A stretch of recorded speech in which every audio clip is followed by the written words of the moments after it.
The question of why she betrayed him echoes in the young man's mind as he watches his beloved in the arms of another man, who casually mentions that it took him some time to break into his house. Because the world had already ended, there was no longer a civilized society, and power ruled everything. The girl says that strength dictated the rules and that he should understand and not bring shame. So, the man grabs his baton and prepares to strike, while the young man asks what he intends to do with him. 28 weeks after the world turned to ice, humanity lay buried beneath layers of snow. A man steps onto the frozen surface, leaving footprints, and an elderly man, nearly frozen, watches him as the boy passes by with a backpack. He removes his mask and inhales the cold air, saying that it seemed no one had explored this area yet, as comforts like food and fuel had become scarce and precious. The young man looks down from a cliff, noticing that the ice layers were deeper and assuming it should be safe there. However, the ground suddenly begins to tremble. He turns, saying this was bad, wondering if it was an earthquake. The frozen world was God's way of saying that human civilizations were as fragile as layers of ice. Then, the young man plunges headfirst into an icy abyss,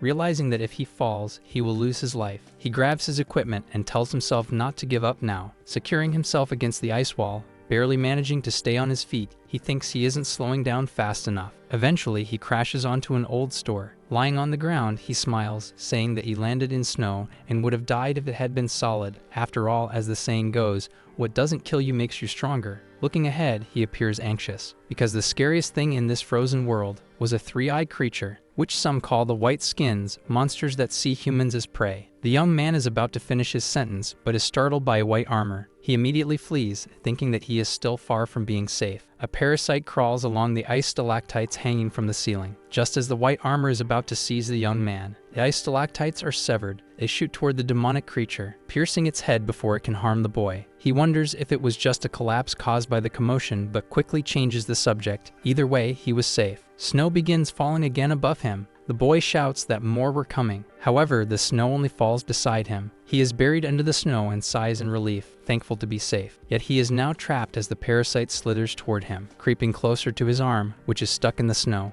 and then merging with him, making the boy wake up suddenly, but with one of his eyes now a different shade. Kneeling in the snow, he asks what just happened. However, a blue vein had spread along his neck. Either way, he had been outside for quite a while now. Then he notices a chocolate bar and says he can't return empty-handed. He needs to hurry. Amidst a massive frozen structure, he reflects that with most streets buried beneath layers of ice, he should return using tunnels, but he isn't sure how much longer he can continue living this way, since it wasn't any better than living inside the buildings, where many people had been trapped when the disaster struck, and with resources running low, no one knows what could happen next. After all, not everyone could avoid crossing the line. He approaches a corridor and looks around cautiously, noticing that no one is patrolling there. He should get home quickly. Knocking on the door of apartment 409, a girl with two buns in her hair opens the door. The young man asks why Ming opened the door like that, but the girl quickly embraces him, saying she really wanted to see him. She asks if he missed her, and he nods, saying he did. But he also wants to know if she locked the door, to which the girl dramatically asks if locking a door is more important than his girlfriend. The boy pulls out a chocolate bar, saying he found it for her, handing it over. She is surprised and asks what it is. Soon realizing that it's a chocolate bar, she hugs her boyfriend tightly, screaming that she loves him so much. Pulling back,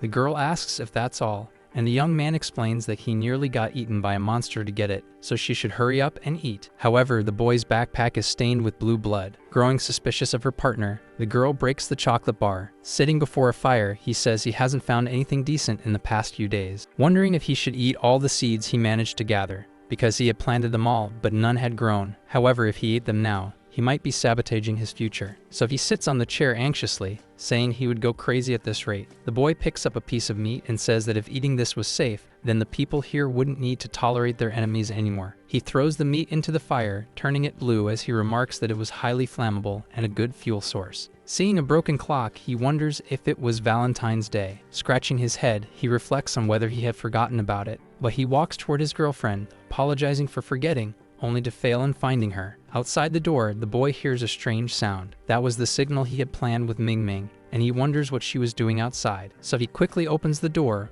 only for a bat to come flying toward him, hitting his face with full force. The boy is sent flying in an instant. Then, the intruder steps into his home and wishes him a Merry Christmas, asking what he thought of the surprise while holding Ming in his arms. The boy asks if Chen Ming really betrayed him with Lu Dalong, but the girl yells that he still wanted to know the reason when he had deceived her first with one of his chocolate bars, because he had been stockpiling food and had a large backpack for it. Lu Delong slams his bat against the ground and apologizes to his little friend Mo, saying that he should at least give him a small warning. Since the world was over and now everything was ruled by strength, the weak couldn't even protect a woman. He had two choices: trust the strong or become food. And now Mo should hand over whatever food he had. The boy asks how it would be possible to hide anything from him, but Lu Delong doesn't believe him and declares that this would be the end for him, striking his leg with the bat, then hitting the boy's face, knocking out one of his teeth, even breaking his arm. It was a horror scene as they beat him until he lost his life. Completely injured, one of DeLong's subordinates searches the entire house but finds almost nothing. DeLong says they should be more thorough, demanding a knife. Then he cuts Mo while he still lies there. Lifeless, Mo reflects that what he feared most had happened. If he had another chance, he would make them pay because he wanted to live. And so, an entity grants his wish. Mo wakes up in an office, his computer still on. His eyes suddenly open, screaming Lu Delong's name and wondering what just happened, because he had just lost his life, but now he had no injuries at all. There were only 28 hours left before the world froze over. With violent protests erupting in the streets, the police department had deployed a massive force to contain them. At the same time, the elites of Manhattan were drinking with their companions, and the gangs were making deals in the deepest parts of Brooklyn, because no one in that city knew what was about to happen, except for him, who had gone back in time. People admired the northern lights in the sky, but the boy already knew that they were a prelude. Then he looks at his phone, thinking that the only person who would call him at this hour was his girlfriend Ming Ming. He remembers her calling him weak, so he reflects that he had never noticed her true nature, someone who betrayed him in such a way. Thus he decides that he will cut her out of his life. He answers his girlfriend's call. She asks if he is working hard right now because the aurora looks beautiful, and she asks her boyfriend to send her some money, since her credit card was frozen. Mo, however, tells her that they are breaking up and that she should stop calling him from now on, leaving the girl in shock. But he simply deletes her contact from his phone. As he walks, he reflects that now that he has a second chance, the girl who made him lose his life should just freeze along with everyone else. On the Brooklyn neighborhood bridge, the time was 11:58 p.m. as the boy says that for this opportunity, he needs to prepare properly. In his past life, within the next 24 hours when the world froze, the temperature would drop to zero, and he had 28 hours. In theory, it seemed like a lot of time, but what people would do would only bring chaos and collapse, so realistically, he needed to gather as many resources as possible within an hour. Besides daily necessities, he needed equipment for self-defense amid this chaos, so he planned to look for something like a pistol. Police officers saw the boy walking and said he looked suspicious wandering around at this hour, so they should work together to apprehend him. One of them stepped out of the car and called out to Mo, ordering him not to move. Pointing his gun at him, he commanded Mo to place his hands where he could see them. His partner spoke into the radio, reporting that they had a suspect on 4th Avenue, while the officer asked what he had in his hand. Meanwhile, the young man analyzed the officer's confusion. He said he was just holding his phone, but the countdown hit 0, and he reflected that he didn't have time to waste on a pig like the officer. So he prayed that they would let him go after an inspection. The officer warned him that at an hour like this, he shouldn't approach without caution. Meanwhile, his partner asked what was in the backpack and told him to hand it over. Mo explained that it was just things from his office job, pulling a blue notebook from his bag. In a panic, the officer screamed that it was a weapon and fired a shot at Mo. The bullet raced toward the boy without mercy. The young man thought this was it. His chance to live was about to end here, but then he denied that thought, telling himself he would survive. His eye began to glow with electric blue streaks. An aura surged around Mo as the bullet approached. The young man wondered what was happening, because he could see the bullet's trajectory, questioning whether time had slowed down for him. So he tilted his head to the side, realizing he could dodge it, and it wasn't an illusion. He cursed the officer, saying he was a citizen and the cop had no right to shoot him. Then he rushed toward the officer, saying he couldn't waste time on fools. The bullet missed and struck the ground. Instantly, thin layers of ice formed over it. Mo moved so fast toward the officer that he left trails behind him, landing a punch to his face, shattering his jaw and making him spit blood. The officer collapsed onto the ground next to his overweight partner. The second officer trembled as he looked behind him, seeing his friend completely wrecked from the impact. Wanting to know what the hell had just happened and what had done that to him, the officer fell to the ground in terror. Pointing his gun at Mo, he demanded to know what the hell he was, but the young man calmly approached the man, saying that even he didn't know what he was, and then a single scream echoed through the Brooklyn streets. After the incident, the overweight officer reported over the radio that an officer was down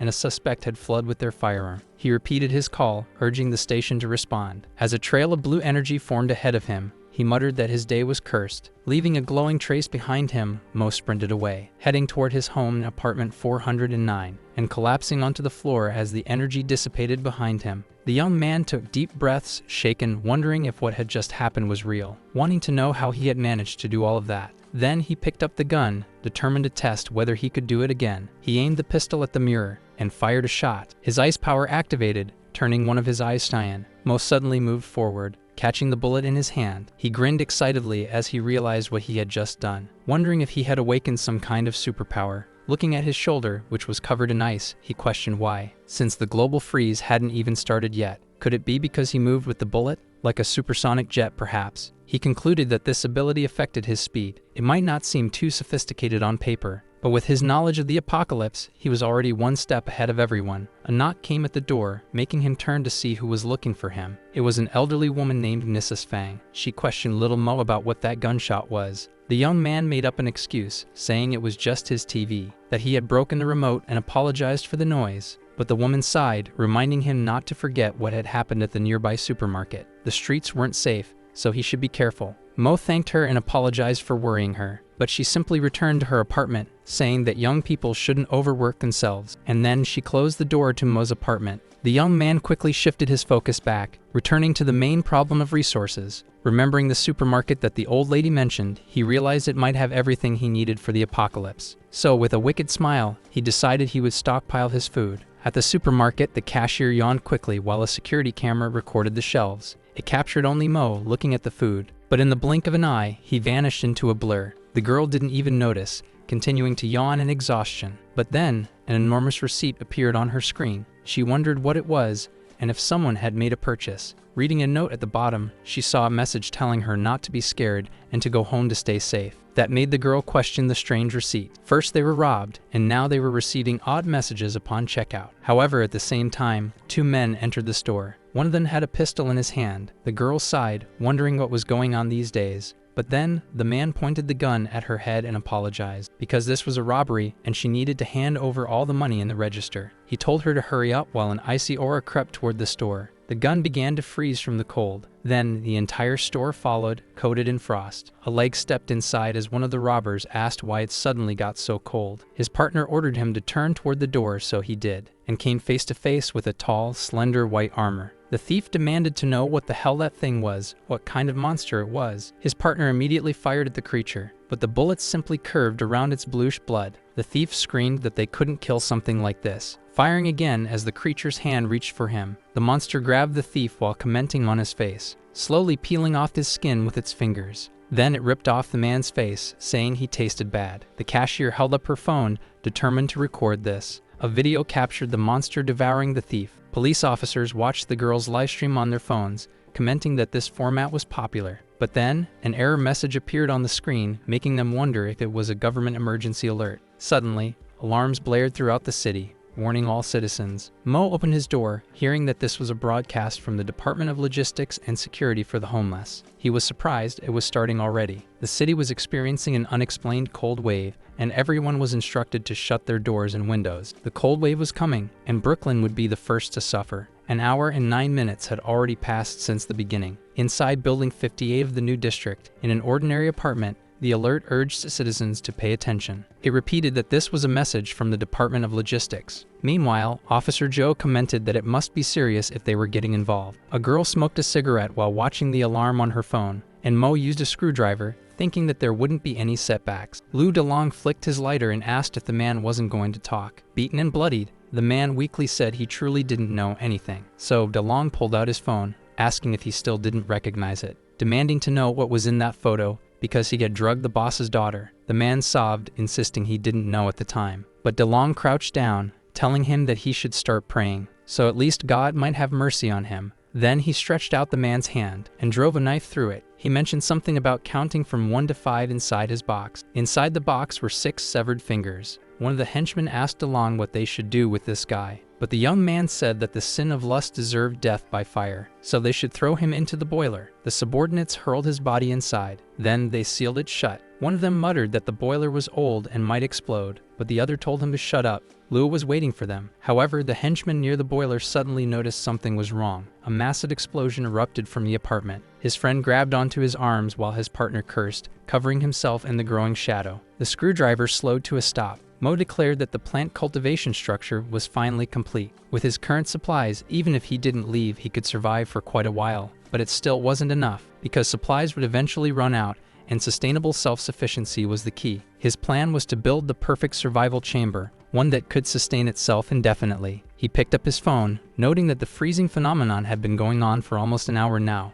and he needed to hurry, because this was the time to speed things up, since in this world, time was life. But then, a knock came at his door, and the young man wondered what it could be. As he opened it, he questioned why the sensation felt so familiar. Officer Joe apologized to Mr. Mo for disturbing him. Mo then asked old Joe what the problem was, wondering what was going on. Joe explained that the temperature had suddenly dropped, and the heating system was broken, so he was warning everyone to stay safe. Mo remembered something happening last week. The malfunction wasn't fixed in time, and when he had gone to repair it, it was already completely broken. He couldn't repeat the same mistake, he had to fix it. So he asked the officers to let him take a look. Then he closed the apartment door behind him. Climbing the stairs, the officers asked where he was going, and Mo asked if the boiler room wasn't supposed to be here. Joe explained that the boiler was in the basement. They needed to go downstairs. Mo reflected on how the boiler room was illegal in the apartment complex. Fang had mentioned it before, so it should be upstairs. He wondered if he was developing early amnesia. Inside the basement,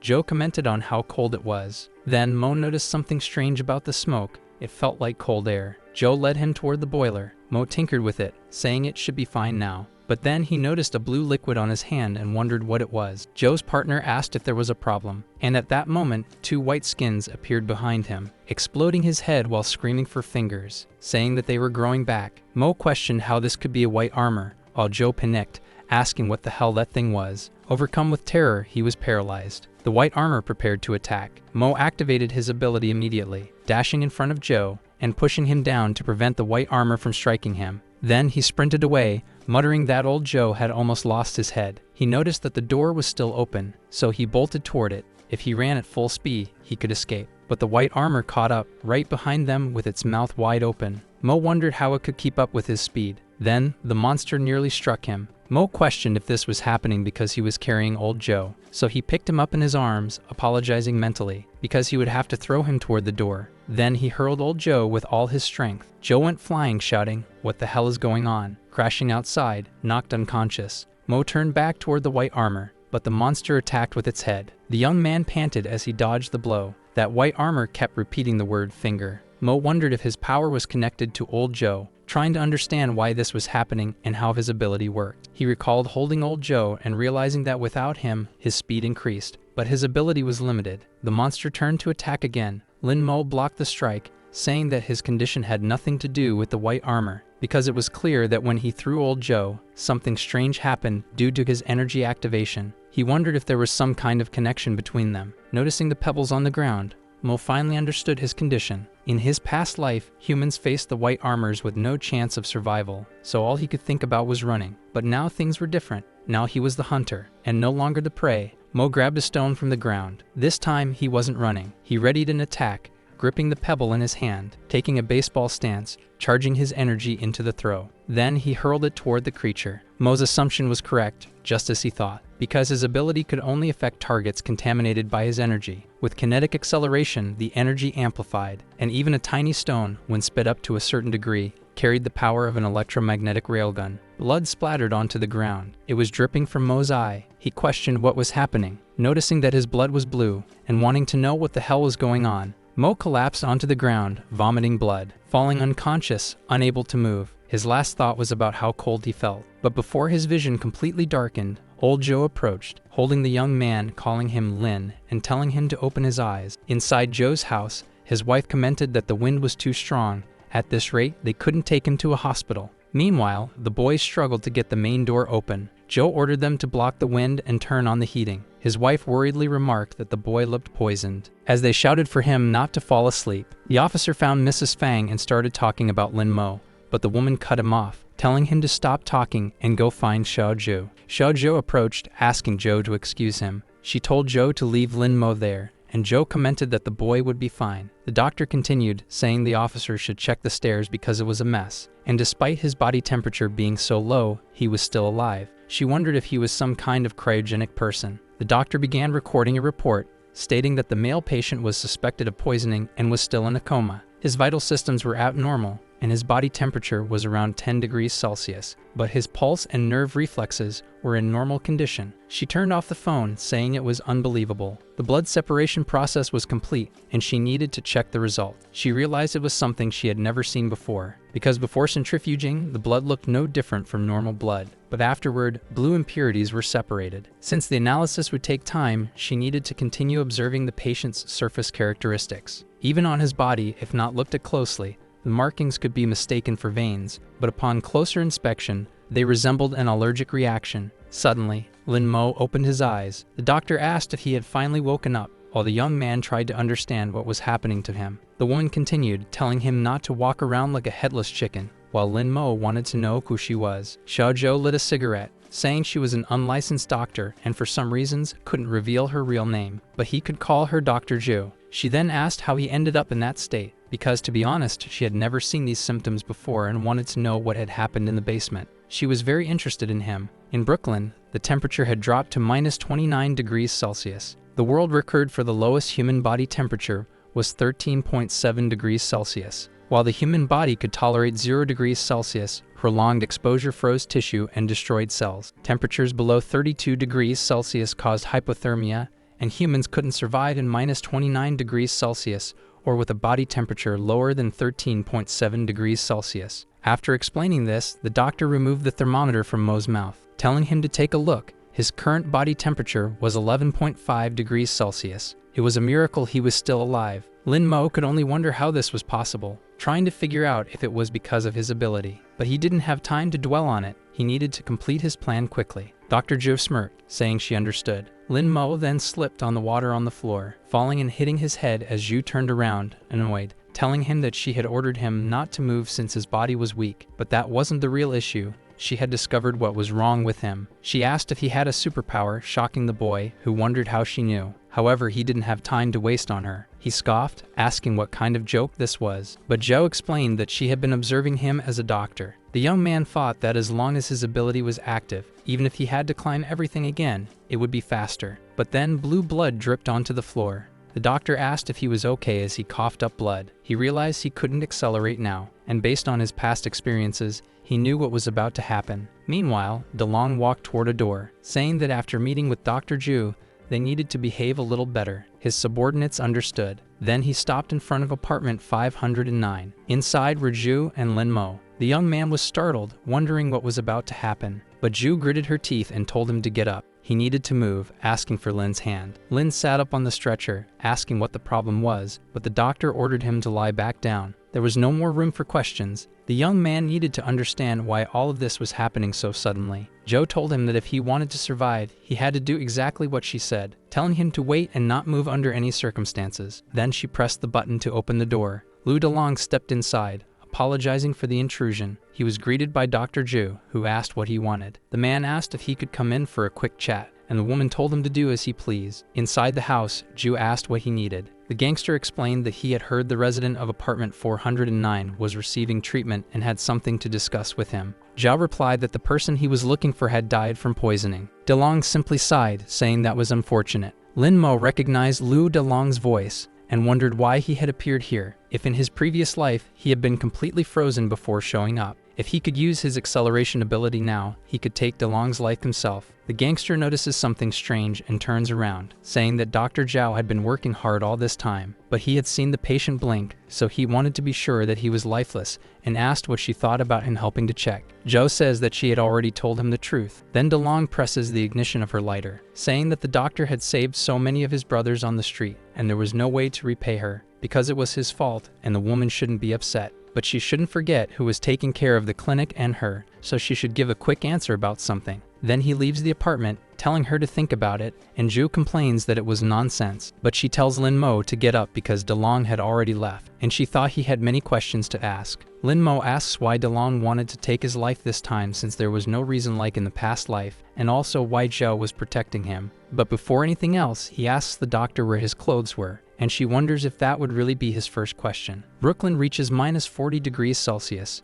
One of DeLong's henchmen comments that when he was young, he watched his father take care of the furnace and felt that he couldn't be a loser like him, but now he admires him. His friend replies that it was just the messed up weather outside, and he didn't need to lament over his father. DeLong asks if he thought everything would improve in a few days, and the subordinate apologizes. But the man adds that government messages used to be broadcast every 20 minutes, and now even the internet has stopped, as if they had given up. So this sudden cold wave must be God's punishment for humanity. Zhou, who is tied up, asks why God doesn't punish a sinner like him then. DeLong approaches and says he was just managing the apartment and wanted to know if the order he created wasn't harmonious. But the officer complains that he ordered everyone to leave and get supplies for him, or else he would cut off the heating. The gangster asks if it wasn't fair since it was an equivalent exchange. Zhou simply calls him a parasite. DeLong turns around, saying it was a shame Lin wasn't among them. Otherwise, he could be benefiting from someone else, leaving Zhou in shock because of that. Zhou asks if Lin was already dressed and tells him to come to her when he's done, but the young man was struggling even to get dressed. He asks what she needed, and the doctor wanted to know if he had any idea how long he had been unconscious. The young man guesses 6 hours, but she replies that it had been 6 whole days, completely surprising him as she explains everything that happened during those days. Since DeLong controlled the heating system, forcing residents to trade supplies for it, many people were forced to go outside, which was the same as losing their lives willingly since those who went out thought they were going to heaven anyway. Lin Mo curses him, saying that no matter where he was still a beast. Then he asks if there was any way to recover his body. Zhou smiles while the cigarette is still in her mouth, saying yes, and if he wanted her to tell him, there had to be a condition, since she runs an underground clinic and she doesn't do charity, and she asks if he would accept. Lin Mo asks what the condition was because he would agree as long as he could do it. Then she holds his chin and says he has to be her research subject and allow only her to study him, reassuring him that her research wouldn't bring him any harm, since, as she had said, she was very interested in him. Lin Mo, with a smile, responds that the deal is done. Then the woman explains that there was a special substance in his blood, but she hadn't yet discovered what it was.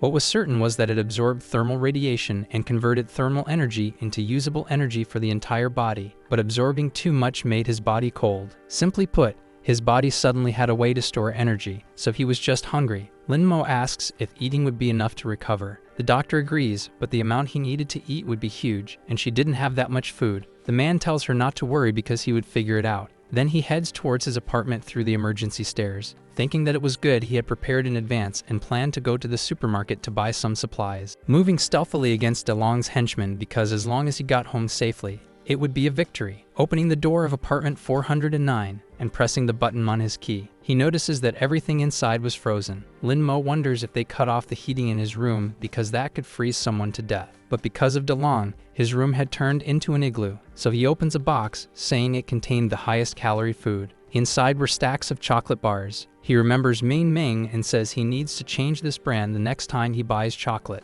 Then he bites into the bar with all his strength. However, there was no reaction, and it seemed like that amount wasn't enough, so he needed to increase the dose. So he does, eating chocolate non-stop and feeling the sensation, because it was as if something inside his body was creating heat, and it was a bad feeling like he was about to lose control. The henchman opened the apartment door, asking why it was unlocked, since the boss was planning to cut off the man's fingers to force it open, but today it just opened on its own, and there were tons of supplies inside. Lin Mo smirks while eating the last chocolate. The henchmen ready their weapons and ask who he was and how he opened the door. Zhou in her lab reflects that the final simulation report was ready, and she should see exactly what was inside his body, noticing that the reversal process affected neural activity. Therefore, that was bad. If too much glycogen was replenished, he would become different. One of the henchmen yells that it didn't matter who he was because everything there belonged to them. But Lin Mo's previously bluish energy turns red as he enters a state of madness. 72 hours earlier, Zhou went to the boiler room and asked what the hell had happened there to turn room 409 into this, noticing something strange forming on the floor and wanting to know what it was. But she collects it as a sample, saying it was interesting. However, a camera was pointed at the place. She says it looks like she'll have to go to the security room to find out the truth. From a recorder, a man starts an announcement. telling all residents to pay attention, because they should distribute supplies rationally to avoid waste. DeLong's henchman grabbed Joe by the arms, saying he was too heavy, but his friend reminds him not to forget what the boss said and to keep an eye on the boiler. DeLong continues, saying that all residents must pay a small compensation in exchange for heating. And a drunk man asks if this was some kind of joke from Joe, but his colleague replies that it didn't seem like the old man. Then the gangster explains so that everyone understands the seriousness of the situation, walking over to the heating switch, saying he would turn it off for a while to save some resources. With his lunatic expression, he shuts it down. Lin Mo suddenly wakes up, facing a man who asks if he hates. The boy was dressed like a prisoner and asks what he was supposed to hate. Then the figure asks if he hated DeLong, repeating the name Lu DeLong. Lin Mo replies that it was obvious he hated him, grabbing one of the henchmen by the neck while emanating his energy. The henchman is surrounded by a red aura. Then Lin Mo's eye turns the same color. He thinks that the henchman was Lu DeLong, saying that human flesh and beef tasted similar. Then he hurls the man far away, sending him out of the building and making him crash to the ground while burning in red energy. The people outside are shocked, seeing the completely charred body in front of the building, saying that he looked like he had fallen from the 4th floor. His friend asks what the hell just happened, and who Lin Mo was, wondering if he was an alien as he approached him. He notices the energy and questions if it was a red aurora, quickly realizing there was no way to win against Lin Mo, and rushing at the man, planning to do whatever he could. But the hooded figure smiles, seeing the image of Lu DeLong in the henchman. He uses his speed to appear behind him, shocking the boy with his incredible speed. Lin Mo calls him to come at him, trying to provoke him, and so the henchman swings at him, but the man was no longer there. Trying to strike again, Lin Mo appears behind him, thinking of Lu DeLong,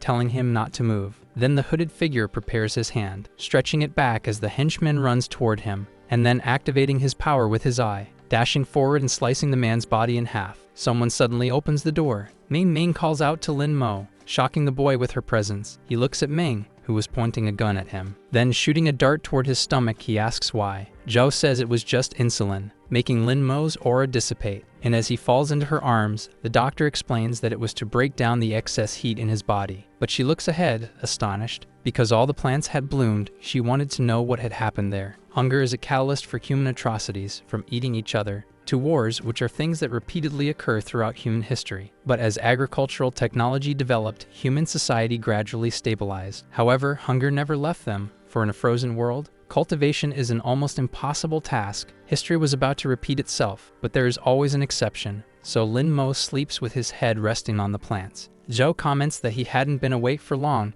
and would have to sleep a little more, apologizing. But she wanted to know what all of this was. Picking up a tomato with her hands, she takes a bite of the tomato shortly after. The doctor tries to analyze the taste, saying that it wasn't bad at all, and the quantity was enough to feed the entire building. 2 people walk through the snow. The stomach of a girl growls, and she feels embarrassed by the sound. Her partner asks how she's feeling, and if she can hold on, but the girl simply says that it shouldn't be a problem. Then her friend touches his coat and says he just remembered a chocolate bar. She tries to be polite and refuses, but the man says that the bar was almost taken by DeLong, and he thought it was in this coat. His wife tells him to stop looking and asks if he doesn't remember, because they gave the chocolate bar to their daughter that morning. The husband turns to her, stunned. Then he laughs, saying he completely forgot, depreciating himself, saying he was useless, while a claw appears beside his head, destroying the man's face with a single strike. His wife stands in despair at what just happened. After all, they were facing a massive white armored creature that held her husband in its hand, then devouring the rest of the man's body. His blood splatters onto his wife's face, and the white armored creature says she looks delicious. The woman looks up and asks what that thing was, but someone blonde yells at her not to stand still, so she turns toward the voice and runs to escape the monster. The blonde shouts for the girl to come to him, and to run if she wants to live. The woman runs away from the white armored creature, but the monster tries to grab her with its hands, and the girl only glances back, tripping in the snow and tumbling away. She falls hard onto the ground, and tries to get up while the monster chases after her, crying as she pleads for her life. The blonde grabs a bottle of alcohol with a rag and ignites it with a lighter, throwing it toward the creature, which gets hit, triggering an explosion. Sparks of fire land on the woman, while the creature is engulfed in flames, screaming that it hates the heat, giving the wife a chance to escape. Facing the building, she thinks the monster might not have followed her. Seeing an elevator, maybe she could be saved, but the monster was still behind her, completely shocking the woman who desperately wanted to live. She cries again and repeatedly presses the elevator button, and the white armored creature keeps calling out to her. The girl screams at the damn elevator to hurry up, but the blonde appears, ordering her to close her eyes, completely surprising the woman who wasn't expecting it. Lights begin to flash, blinding the creature, which screams that it hates the brightness, and the blonde raises his hand, holding a pick between his fingers, getting ready to play a rock song. Then he strums his guitar to save the woman. Sound waves burst forward, and the creature screams that it hates rock as it writhes in agony. The woman's name was Dorothy Perez, and her childhood dream was to become a doctor. After growing up, she finally became one, a nurse, but she was unhappy with everything around her. But then she met Matt, who ate his food shyly beside her, and she too seemed excited to be by his side. After that, they got married. Then their daughter was born. Finally, they even moved to a new apartment. But it was something she knew very well. Whether the world suddenly froze over or criminals invaded the apartment, she feared what would come next after going through so much, wanting to understand what was happening now because that man with just a guitar managed to suppress that monster. And that was definitely the most ridiculous thing of all. The man finishes his song, raising his hand high into the air. Then the creature tries to grab him, saying that noise was irritating. But panting from his little performance, the man simply steps on a button on the floor, releasing metal rods from the ceiling, which shoot toward the creature, piercing it and catching it off guard, trapping the white armored monster among the wreckage. The monster's hand trembles in its final moments. Dorothy, astonished, asks if it's over, collapsing to the ground as she cries, saying that it was finally finished. But she looks ahead cautiously, still overwhelmed by everything that had happened. The blonde extends his hand toward the girl, telling her that everything was fine now. Dorothy sits in front of a campfire, lost in thought. She looks at a picture of her family while her husband's face is covered in blood, and the man hands her a cloth, telling her to let her husband rest in peace, sitting beside her as he continues speaking. Because from dust to dust, from ashes to ashes, they needed to protect the living beyond mourning the ones who lost their lives. Dorothy looks at him with a strange expression. Then the man lights his cigarette and tells her not to worry, creating an awkward atmosphere between them. Dorothy introduces herself while the blonde stammers a bit, saying that she could call him Corbin. The woman thanks him while looking to the side, and Corbin accepts her gratitude. Dorothy asks if he was also going out to look for supplies. However, Corbin says that his situation was a little complicated, opening his guitar case and asking for a second to show her something, since he came from Seattle searching for a friend. But as soon as he arrived, he got trapped by the cold wave. Then he hands her a photo, saying that his friend was the one wearing the hat, and they used to play together in a band during high school. Dorothy immediately recognizes Lin Mo in the photo and says he was the guy who lived in apartment 409. Then a loud noise shakes both of them, and Corbin asks what was happening, because the entire city was trembling from the event. He asks what those things were, as a white armored monster stomps on the ground, while another has its neck slashed open, and a third has elongated arms. A whole army of pale-skinned creatures advancing. Dorothy notices the direction they were heading, since it was toward the apartment building. Lin Mo finally wakes up, wondering how he passed out, and in front of him is a woman's body. Startled, he tries to understand what is going on. Zhao finishes doing something behind him, and asks if he was awake already because she had put something on him, making Lin Mo question what was placed on him. But the young man was restrained in a chair, and the doctor tells him she installed a safety measure on him, revealing a collar around his neck. Collars are one of the oldest ornamental pieces, and their meaning has always changed. In the past, they were a symbol of slavery, representing control and ownership. But now they can also be a toy for adults. Zhao says Lin Mo shouldn't worry because the collar on his neck was definitely not for those purposes. So he asks about it, thinking that he wouldn't have thought that way if she hadn't said anything, telling her that he agreed to be her research subject, but not for this. The doctor says that the collar was a special monitoring tool, and that Lin Mo was a research subject, asking if he remembers the things inside his body, because they help him absorb heat and store it. However, it seemed to have another function, and this collar was made to prove that hypothesis, since when his blood sugar levels are high, it will activate another state, and the collar will change from blue to red. Lin Mo asks what she was talking about and what this other state was. Then the doctor questions if he remembers what happened 20 minutes ago. The young man is surprised by the question, noticing that he can't recall what had happened. Zhou tells him not to worry while placing her finger on his face, saying it's fine if he doesn't remember since she was there to figure out what was happening, because all of this was part of her research. Lin Mo thinks that he always felt like this woman had some control over him, but he really wanted to know what was going on, since once he found out, he would definitely gain some advantage over her. Zhou presses a button on her keyboard, injecting something into Lin Mo's bloodstream, which makes the young man glance to the side and see an IV drip, questioning what it was. He notices that it is glucose with a 25% concentration. The doctor turns, noticing the reaction it caused, and says that first she will record the data, while Lin Mo just wanted to know what was happening.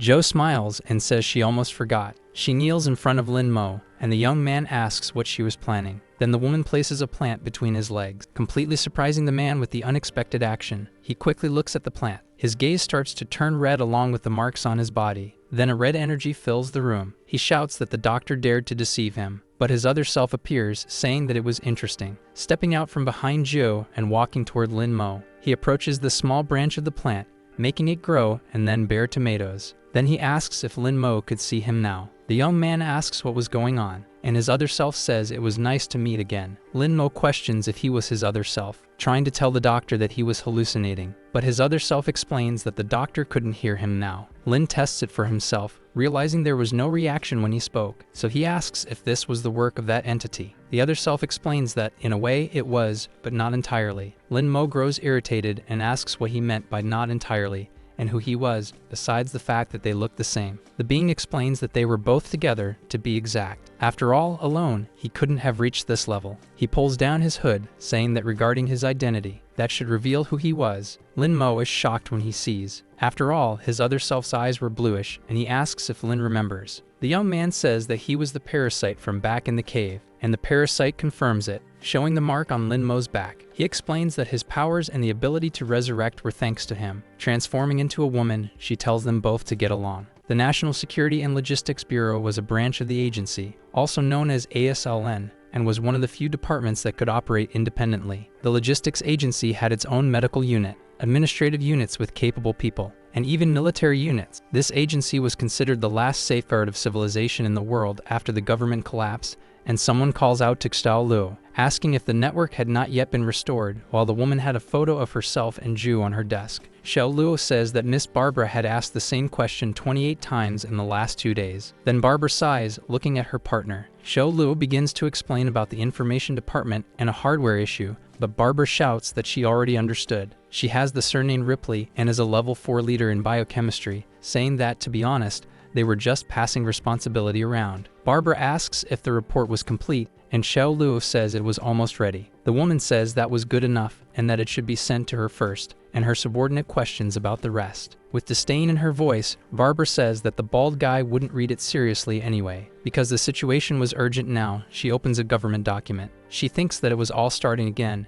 and her bald boss complains that this was not the time to discuss such things. Frank Kordick, a level 2 minister, shouts that first, there were climate changes, then cyber attacks, rendering communication useless. And even the frontline operators had been out of contact for 48 hours, not to mention that their agents had not been properly activated. Therefore, they were in trouble and needed to act. He says that war never changes, and his soldiers, but he is interrupted by a kick from Barbara straight to his lower parts, saying that he shouldn't be worrying about political matters right now. In the sample observation room, she asks if he understands her urgency. Frank stares ahead, stunned, and Barbara explains that the white armored creature was found near the bunkers. The monster merely repeats that it was just a husk. Xiao Luo says that the creature was a mutated human. Frank questions this, but Barbara tells him to look at the monster's neck. The bald man starts to focus, noticing a collar on the creature, which he identifies as a member of the Field Operations Department. He wants to know what was going on there, and Barbara explains that it happened before the network went down. A signal from a missing agent was detected near the bunker, but when the department found his body, he was already lifeless,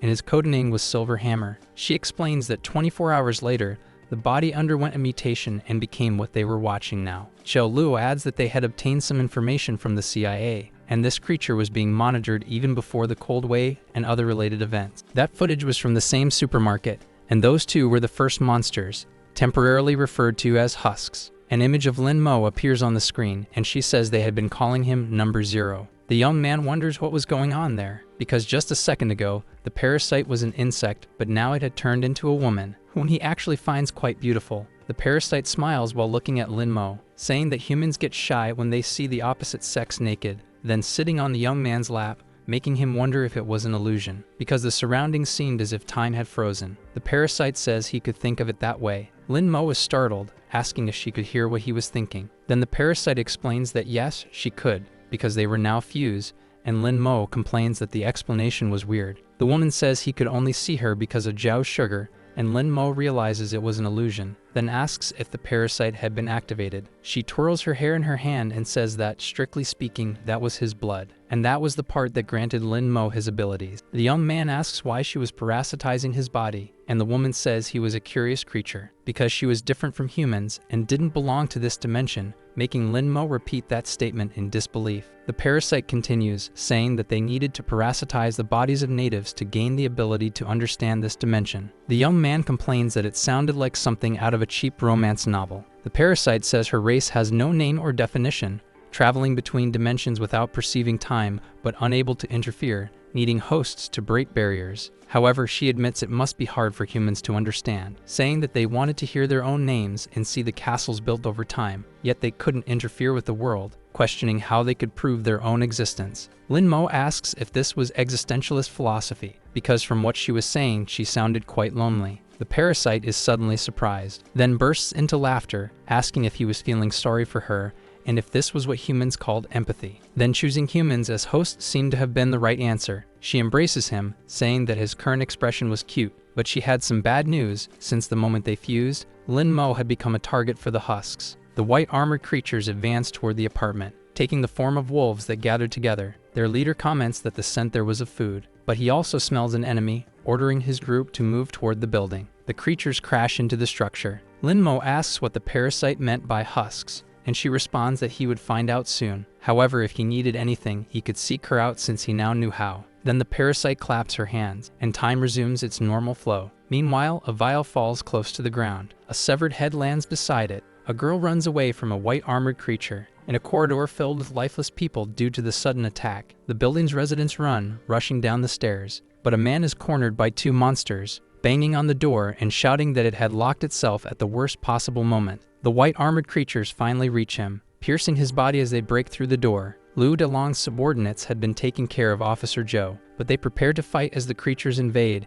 asking what the hell those things were. Joe only watches as the two men are impaled by the monsters, wondering what those things were. Since they looked like the creature from before, he notices some red points on the monsters, questioning if they were sucking blood. However, the monsters hadn't noticed him yet, and he needed to find a way to escape. It would be difficult to break the rope without tools, and the pillar had no sharp edges, so he decides to resort to an old trick from his youth, gripping his thumb with the other hand and pushing it downward to dislocate it, freeing his hand from the rope with ease. Joe says it was good to have those old injuries from his youth. Now his fingers tend to dislocate easily. He tries to move stealthily since the monsters don't seem to have noticed him. However, he realizes that in this situation, he couldn't leave empty-handed. Joe thinks he needs to find the security vault, and luckily, the thieves hadn't realized it was a weapons cabinet. But then, a white armored creature appears in front of him. Joe curses the whole situation out loud. Meanwhile, Joe comments that, just as she suspected, the plants respond to his influence, capable of growing rapidly, and Lin Mo asks if she could undo everything. The doctor says that although he can do it, the boy cannot use the ability for long periods,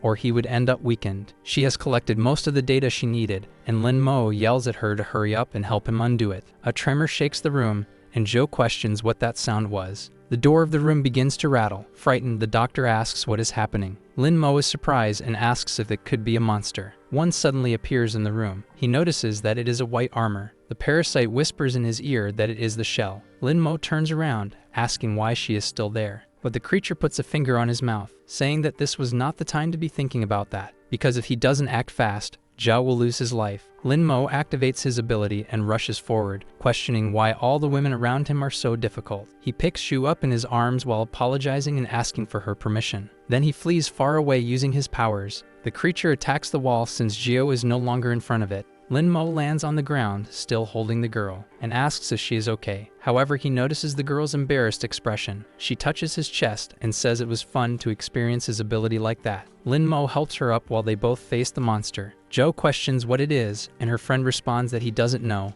but it is definitely dangerous, calling for Dr. Zhu while stepping in front, because he wants to deal with that creature. Zhao reminds him that he shouldn't overuse his abilities, and the boy agrees, saying that he wants to tell her something, since, although she is a bit clumsy, judging by the results, she really helped a lot, and he thanks Dr. Zhou. She is completely surprised by this, and questions why he is bringing this up now. Lin Mo prepares for battle, and says they can deal with those small matters later, because he will make sure to properly thank her. Several white-skinned creatures appear in a room to face him. The boy is taken aback by this, wondering if it could be a collective action. Dealing with one was easy, but with so many, he might fall into a weakened state again. Joe asks what's wrong since she was eager to see how he would thank her, and Lin replies that maybe she should wait a little longer. Then the monsters charge at him. Realizing he will have to face the white armored creatures head-on, he prepares a combat stance against them. Joe picks up the tablet and says that since this is the case, she should test his limits, monitoring his glycogen at 100%. Lin dodges a creature, thinking that if he keeps using acceleration continuously, he will end up weakened before finishing them. But he grabs one of the monsters, saying he has a way, because he only needs to use the power when necessary, throwing the creature towards its group. The creatures regroup to attack,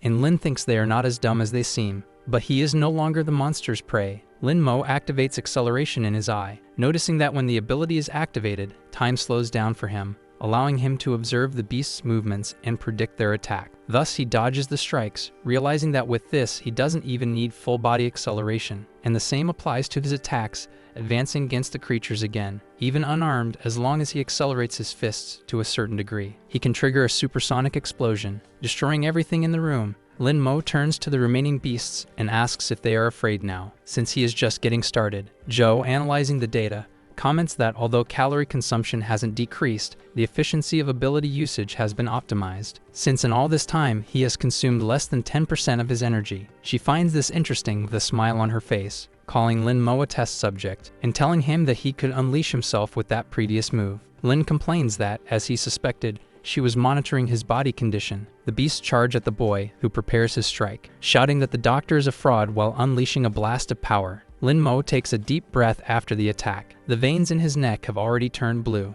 and his arm is still consumed by energy, but his glucose consumption is still at 83%. The doctor approaches, saying he has mastered his abilities very well, and the boy just turns to look at the woman. She continues, saying she has a question, since he seems to know a lot about these things, ordering her test subject to tell her everything he knows while exhaling smoke from her cigarette. In the boiler room, the body of the white armored creature stretches out in blood. Joe was unconscious beneath the monster, but suddenly he opens his eyes. Looking around, he asks what is happening and notices the blood on the floor. He pulls the knife from the monster's belly. While trying to understand what just happened, he moves the monster aside. He remembers the fight he had against the creature, and that if he hadn't had the lever, he would have been finished. But he walks out of the room, thinking about what would happen if the monsters appear again, and he wasn't as lucky. A vibration comes from the phone in his pocket, making the man question whether the network was still down. But the call was from an unknown number. Joe puts the phone in his pocket, and the caller greets him with a "Good morning, Josh Castillo," asking if he should call him Mr. Curved Blade.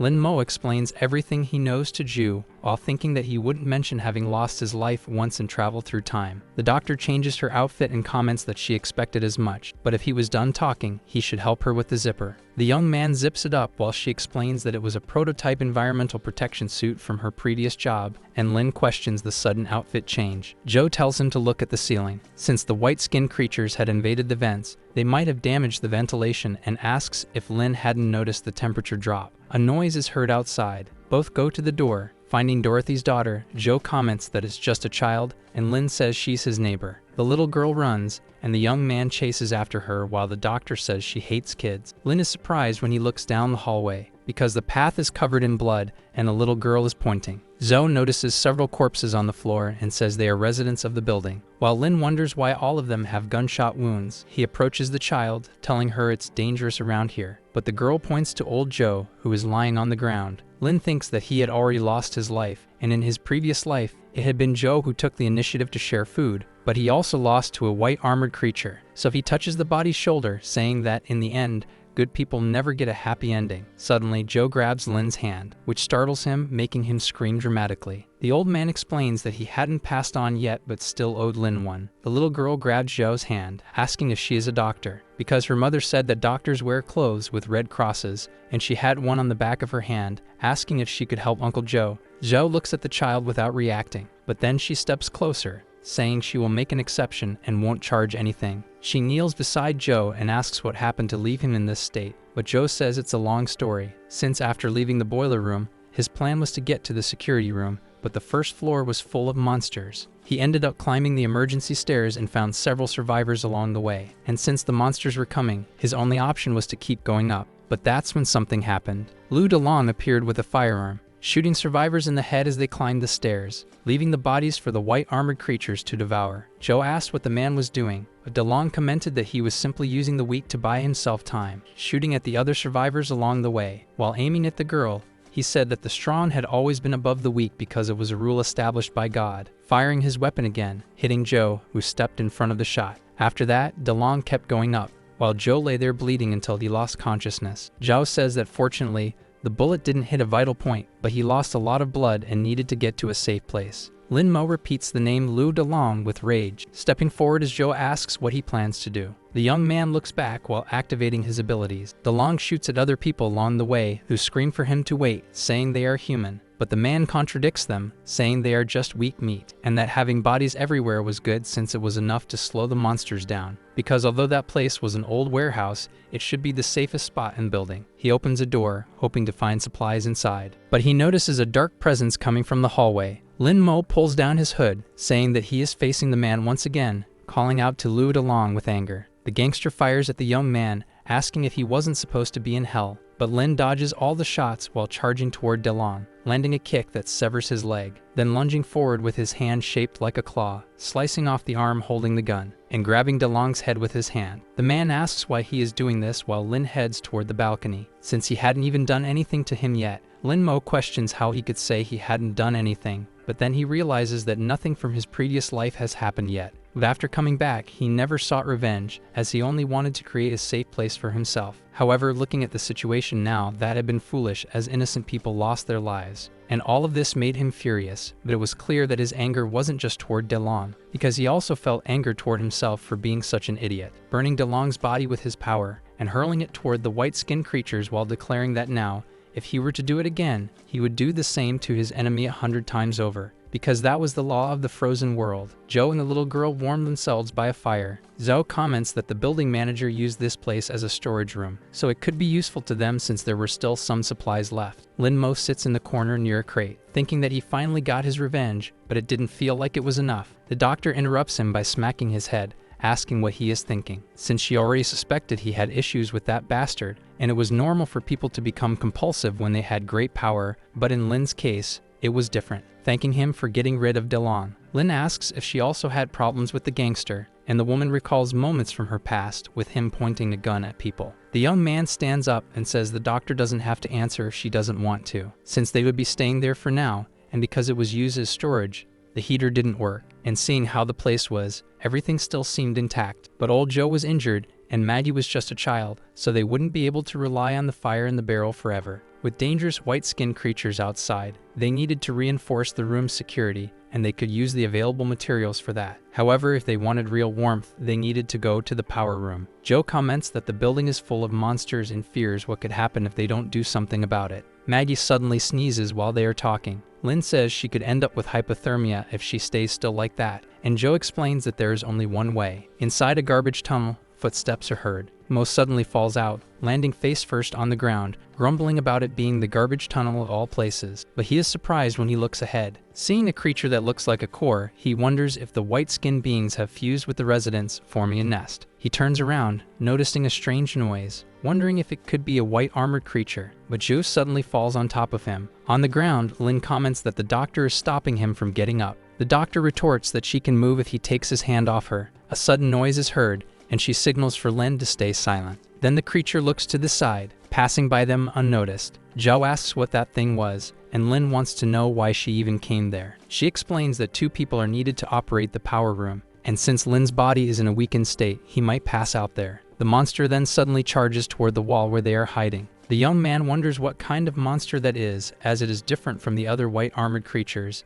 and he is too weak to fight it now. He could end up dead. According to the doctor, the white armored creatures don't eat people. They only drain and store their blood. But he wonders where all that blood is going. Maggie looks out the window and asks Joe what is happening, shocking the old man with the terrifying sight, since the white armored creatures are spreading across the building, and a female is lying on the ground with an immense belly. Corbin comments that she looks lifeless, and Dorothy says she won't attack them anymore. However, a light appears from the building, and a man is identified as Morse code. Dorothy asks about Morse, and Corbin explains that it is a signal language, allowing communication through different letters of the alphabet and numbers depending on the pattern used. Joe from the window signals with the light, saying that they should understand and not go there. Corbin is surprised by the code, and Dorothy questions what they are trying to say. The young man understands little but tells the woman that they are asking them to go there. Both move toward the building, while Dorothy appears hesitant, and Corbin says that her daughter should be there, but Joe does not want the two of them to take that path. Still in the nest, Lin thinks they need to follow that route, but a white armored creature is blocking the entrance. He has no choice but to fight the monster. Cracking sounds come from the ceiling, drawing the creature's attention. Lin and Ju take the opportunity to move forward, thinking that this was a perfect distraction.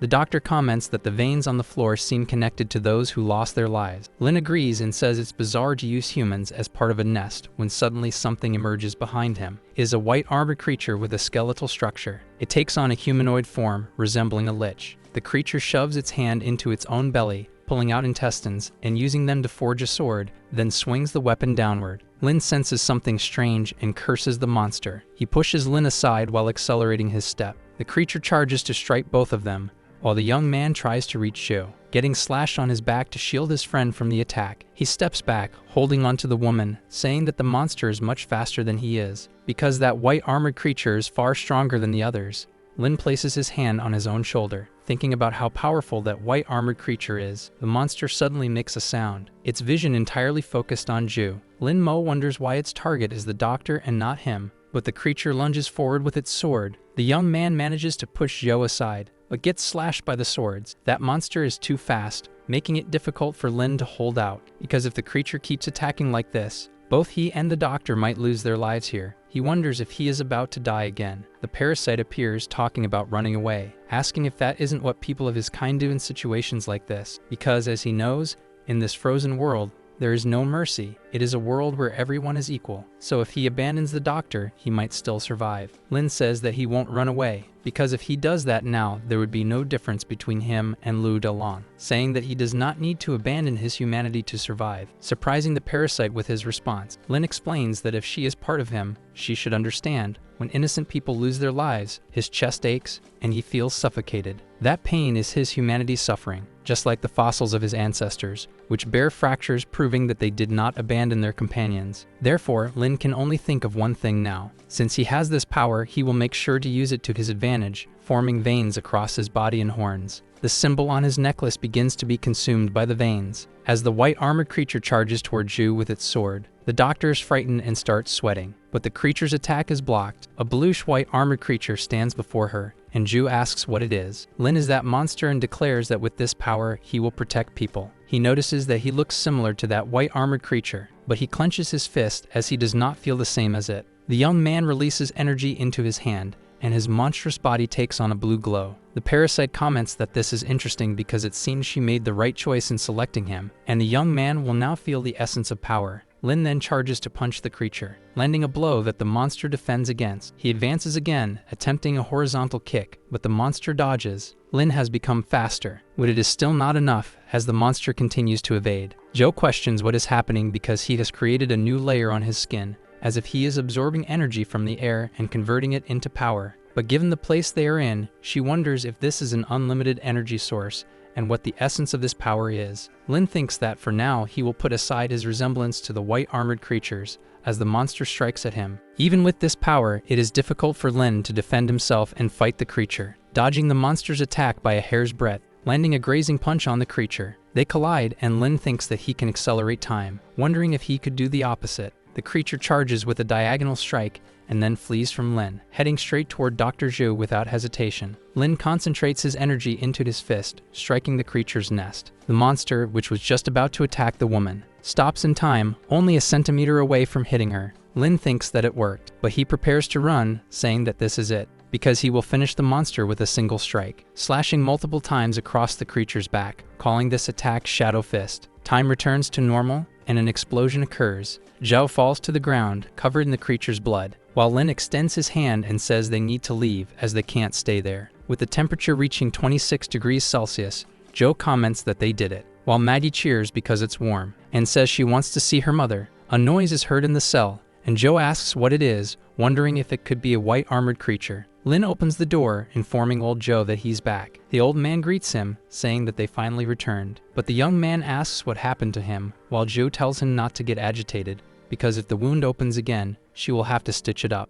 Zhou says that a while ago, he heard a noise in the ducts, and it could be a white armored creature. Lin looks at the ducts, wondering about the noise, saying that it could just be the old pipes settling. He tells old Zhou not to worry, as it's probably just an illusion, and the white-skinned creatures were concentrated on the lower floors. However, the duct suddenly collapses. A strange figure falls in front of them. Joe raises his crowbar, saying that he was right, while Lin activates his power and asks if they had turned into a blood nest. But Maggie calls out for her mother. Dorothy responds to her daughter, asking what she is doing there, while Corbin complains that it's the heating duct and it's way too hot. Maggie explains that a white armored creature invaded their home, and a blonde uncle shot many uncles and aunts, but Uncle Joe saved her, though he got injured, and the dark-haired uncle saved him. Corbin calls Lin Mo a smelly brat, surprising the young man that someone knows him. The blonde man rushes toward him, saying that he missed him a lot. Lin tries to recognize who he is while stepping back, but Corbin hugs him, saying that he walked all the way from Aberdeen and crossed the entire continent. The young man immediately activates his ability, punching Corbin in the face and asking how he dares. He wonders why Corbin feels so familiar, while the blonde asks how he could do that. After all, not even his father hit him. Lin wonders if this person is also from this timeline, like the doctor, and seems to know him, but he never had any friends in Aberdeen. Corbin clings to Lin's arm, saying that he is going to form a new band, and Mo will be Slash's right hand while he will be Hendrix's left hand, as Maggie asks if the two of them are friends. Lin is shocked because he just wants to know who this blonde man is, noting that the differences in this timeline compared to before could be explained by the butterfly effect. After all, the future had been altered, but there was no explanation for Corbin. Saying that he could only ask the parasite, he enters his mental world and states that he has some questions for her. But receiving no answer, he reflects that she always appeared on her own, but when he looks for her, she doesn't respond, saying that the parasite is really selfish. Zhao interrupts them, saying that this is no time for reminiscing about the past, but Lin retorts, saying that he doesn't even know him, and Corbin complains that he came all this way just to have fun at his expense. However, the doctor asks about the current situation, because even though they solved the heating problem, there is now a much more serious one, as those white armored creatures seem to be the offspring of that mother, and these nests are sending blood to her. Soon, this building will be assimilated. If they keep ignoring this, once the blood nests take over, Lin finishes her sentence, saying they'll have to face the white armored creature with the intestine sword, saying that if that's the case with his power, he could take it on, but Zhu tells him that it's not that simple, since the indicator light is constantly blue, and after using Hai Sha, it shines even brighter. Lin wonders if Hai Sha is that black form and if it also consumes a lot of heat. Zhao confirms that activating this state consumes a great amount of heat, and right now, there isn't enough. But he is the only one capable of fighting the white armored creatures, and the situation is dire. Mo reflects that if he wanted to survive and continue protecting, he needed warmth. Then he says he had an idea. He asks the doctor if there were any spare planks, and Zhou says they were there but wants to know why. Lin takes the sword from Zhou's hand and asks him to lend the sacred sword of physics, because it didn't matter whether it was the blood nests outside or the threat of the mutant white armored ones. The core of the problem or the main conflict was just one. He uses his power to advance and gather materials, as hunger was the best seasoning for those who lacked strength to work, and eating gave strength. Zhou says he understands, it was a hydroponic system. Lin's reasoning was truly unique, and Zhu asks if he was going to cultivate there. But the young man replies that it was about the value of honest workers and an innate ability, since more and more people were joining, solving the food problem was a priority, reflecting that they knew what hungry people were capable of doing. Zhao blows smoke in Lin's face and asks what the next step was, because the hydroponic system wouldn't produce food out of nowhere. The young man clenches his fists, ready to begin. As he walks through the building, he notices that, as expected, the bodies had disappeared and there were no traces of blood, reflecting that something was collecting the bodies, and it could be that big guy from before. This meant he had little time,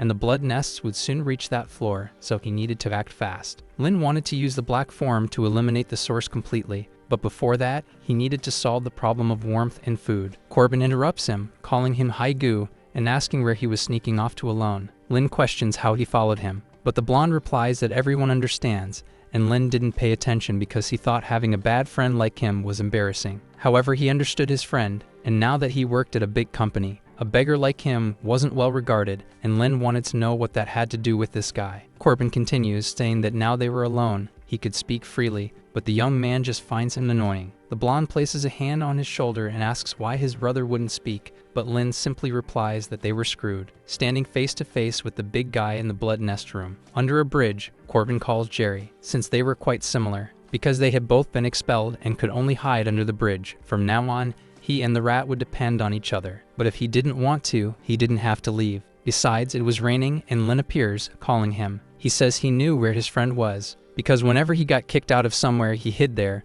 asking how many times his father had beaten him. While Corbin asks if he came just to provoke him, Lin questions how he could do that. However, even if they were running away, they couldn't just hide under an old bridge, and if they were going to flee, they should do it with style. Corbin asks where he learned those cliché lines, but Lin extends his hand and calls Corbin, because if they were going to run away, it should be with a good friend to make it stylish. Corbin says he would only go along so Lin would stop running away from these things, and Lin thanked him. In the present, the young man grabs the blonde by the neck, asking what he was thinking, shouting that they should run while holding his friend. Corbin complains that this escape was not stylish at all. At a distance, Lin says the nests seemed to have spread to the 4th floor, and they needed to go back to get the seeds. Corbin complains that they should be fleeing in style, and his friend responds, wanting to know why he was saying that in a situation like this. The blonde asks if it wasn't him who had said that, and Lin says he never did. The two argue because Corbin thinks Lin is pretending, and the young man denies it. But the discussion is interrupted when an impact breaks the wall. The creature's hand pierces through the structure. Lin dodges, thinking that it was already too late, while Corbin is shocked by the creature breaking through the wall, holding Lin's head, which was close to being crushed. The blonde prepares his Molotov with a bottle, catching the creature's attention, and throwing the Molotov, shouting for the creature to release his brother. The monster tries to defend against the fire with its hand, throwing Lin away while trying to put out the flames. The young man crashes into the blood nest. He notices that the veins were sticking to him because he was being absorbed by the blood nest, trying to escape. His face becomes covered in veins, and even his hand was being consumed, while Lin curses the situation, thinking that everything would end like this. He opens his eyes with his smaller hand. Lin wonders what is happening, wanting to know where he is, but he notices something strange when looking at the roots. Seeing that there is a white armored humanoid figure trapped, Lin questions whether it is still alive, and the creature opens its eyes, looking in the young man's direction and startling him. The environment shifts, and Lin touches his foot to the ground, wanting to know what is happening and where he is now. His vision shows his childhood self holding Corbin's hand. He says that was the nosy blonde from Aberdeen and questions who he was talking to. Noticing that it was him, Lin wonders if they were really friends and if this was his memory. But his childhood version shouts that it wasn't, because he wasn't the blonde one, he was Kurt Cobain's friend, not Lin's, calling him a thief. Lin opens his eyes, almost entirely consumed by the veins. Kurt pulls his hand, saying that dying like this would be pathetic. He manages to pull Mo out of the veins and asks if he is okay, while the young man reflects that he almost became food for a blood nest, wondering what had just happened. However, he quickly decides to let it go, as this was no time to think about it, wanting to know what they were going to do about that giant, as it didn't seem afraid of fire. Kurt grabs another Molotov and says that guy was pretty tough, so he would offer him another drink. Lin interrupts him, telling him not to rush. The fat of the white armored ones burns quickly at high temperatures, but the monster absorbed heat and had high regeneration, and Kurt realizes that Lin analyzed everything calmly, something rare, throwing the Molotov with the intention of burning it until it can't regenerate, and Lin asks if he didn't hear him, because this time, the monster doesn't even bother defending against the burst of fire. Lin decides to use the black form, as he can't leave that thing there, but nothing happens despite his attempt. He remembers what the doctor said, that he doesn't have enough energy now to use the black form, meaning he can't fight this thing. However, Lin is suddenly struck by a thought. From the beginning, it seems somewhat familiar, the monster absorbing heat, and the doctor mentioned that his high Shan state did the same, so he gets an idea. At that moment, the creature slams the ground, sending the monster flying. In his past life, the fortress had been attacked again, and in front of a cross, they hoped for a spirit to find peace. Lin Mo notices they had been losing people for a month. They had already changed locations countless times to avoid the white armored ones, but they always found them, and no matter how much they tried to escape, they still had to keep running. He tells old Joe that he's had enough, surprising the old man. After all, Lin Mo didn't want to run anymore. Back in the fight, he realizes he had been right, because he could absorb energy from the environment, and so the heat from the flames was also absorbed and converted into energy. Kurt questions why Lin has horns now as the young man transforms. His high chef form starts to take shape, and his fist turns completely black, landing a full-force punch on the giant monster. Kurt shields himself from the wind and wants to know what's happening, because with a single punch, his friend sent the monster flying. Lin calls Kurt Corbin and tells him to listen, because whatever he thought he knew about him before, it had nothing to do with now. He was no longer the same. Corbin is surprised and says his friend looks amazing in that outfit, asking where he got it. The blonde had already come to terms with the fact that he couldn't call this friend a monster, but Lin denies it. Soon, he changes the subject, saying that the big guy would be tough to deal with. asking how many Molotovs Kurt still had, and Kurt says he would check, opening his guitar case and showing that there were still plenty left. However, the monster regains consciousness thanks to the punch and stands facing the two of them. Corbin asks what they are going to do and if they are going to run. Lin wonders if he should flee. Having visions of what happened in his past, the young man becomes more determined, deciding that he won't run, because running away would make things boring. Corbin looks at his friend, thinking that he has really changed. Calling him by the nickname Little Black, Lin reflects that the monster wouldn't be so easily defeated because, even though it had regenerative abilities, it was still very slow. Stepping on the monster's head, the young man prepares his fist to punch, causing multiple holes in the creature's body. Lin jumps back to retreat for a second, saying that now it was Kurt's turn. He throws all the Molotovs that were in the guitar case, causing a massive explosion against the monster. The creature's fat was flammable, so as long as the wound was deep enough, the fire would burn the fat, but it wouldn't take long for it to regenerate. Thus, Lin brings his hands together to attack while it burns, because he would absorb the heat from the burned fat of the white armor, and use the flesh and blood of his enemy for his own benefit. His monstrous form grows wings on his back, and his energy emanates more powerfully. He stomps on the ground with force, advancing rapidly, destroying everything in his path with his explosion of energy. Lin uses his foot to stop the impact, pointing his finger at the creature, and then, getting close to it, he places his finger on its nose. The kinetic energy causes the entire structure of the creature to be destroyed with a mere touch. Corbin watches from afar and asks if that was a sound barrier, while Lin reflects that as long as the entire body is destroyed, even the strongest regenerative ability is useless. However, he only managed thanks to Kurt, and although he seems suspicious, he was truly helpful. He helps his friend up, asking if he is okay, while thinking that he looked sloppy but wasn't an idiot, and Kurt questions why he is being so polite, asking if they were going downstairs to do that again, making Lin think he was an idiot. Corbin yells when they enter the apartment. In room 409, he says he finally understands, because they were there to get seeds in the nutrient solution, questioning when his friend learned about agriculture and how he got all these things, wanting to know also when he got his powers, but Lin mentally complains about finding an idiot even after being reborn. On Lin's necklace, a voice is heard trying to communicate. The young man is surprised while Corbin asks where he got such a cool necklace. Mo tells him to shut up and places his fingers on his nose. Corbin yells that he is hurting him and that he is bleeding, and Ju asks what the two are doing. Lin asks if the necklace was for communication and also explains that he only managed to reach the room. The doctor announces that she has good news, because they found some old things in the warehouse, like this old radio station. They also found gardening supplies, which the housewife probably used for planting flowers. Lin asks if that was the good news, and the doctor continues talking, because she had a personal request. At the doctor's house, Lin reflects that he couldn't believe he had returned to this place. Corbin comments that even that trashy building had a lab, and his friend says it was a clinic, but he was right as they search for the capsule the doctor wants. Seeing a giant flask and asking what it is for, because it seemed real and what Kurt said might be true, the doctor might not actually be a doctor. He sees a biohazard warning and wonders if the doctor was studying the white armor. Wanting to know who the hell the doctor really was, Corbin turns on the computer and Lin asks what he is doing, hitting his friend on the head and telling him not to mess with other people's computers, asking what if he deleted the doctor's important information, but Kurt says he wasn't an idiot. Lin has a sudden realization and thinks about the information, telling Kurt to leave and calling him a lackey, which enrages his friend. Lin tells him to go and gather useful supplies, but Corbin tells him not to kick his guitar. He sits at the computer because he might find something important.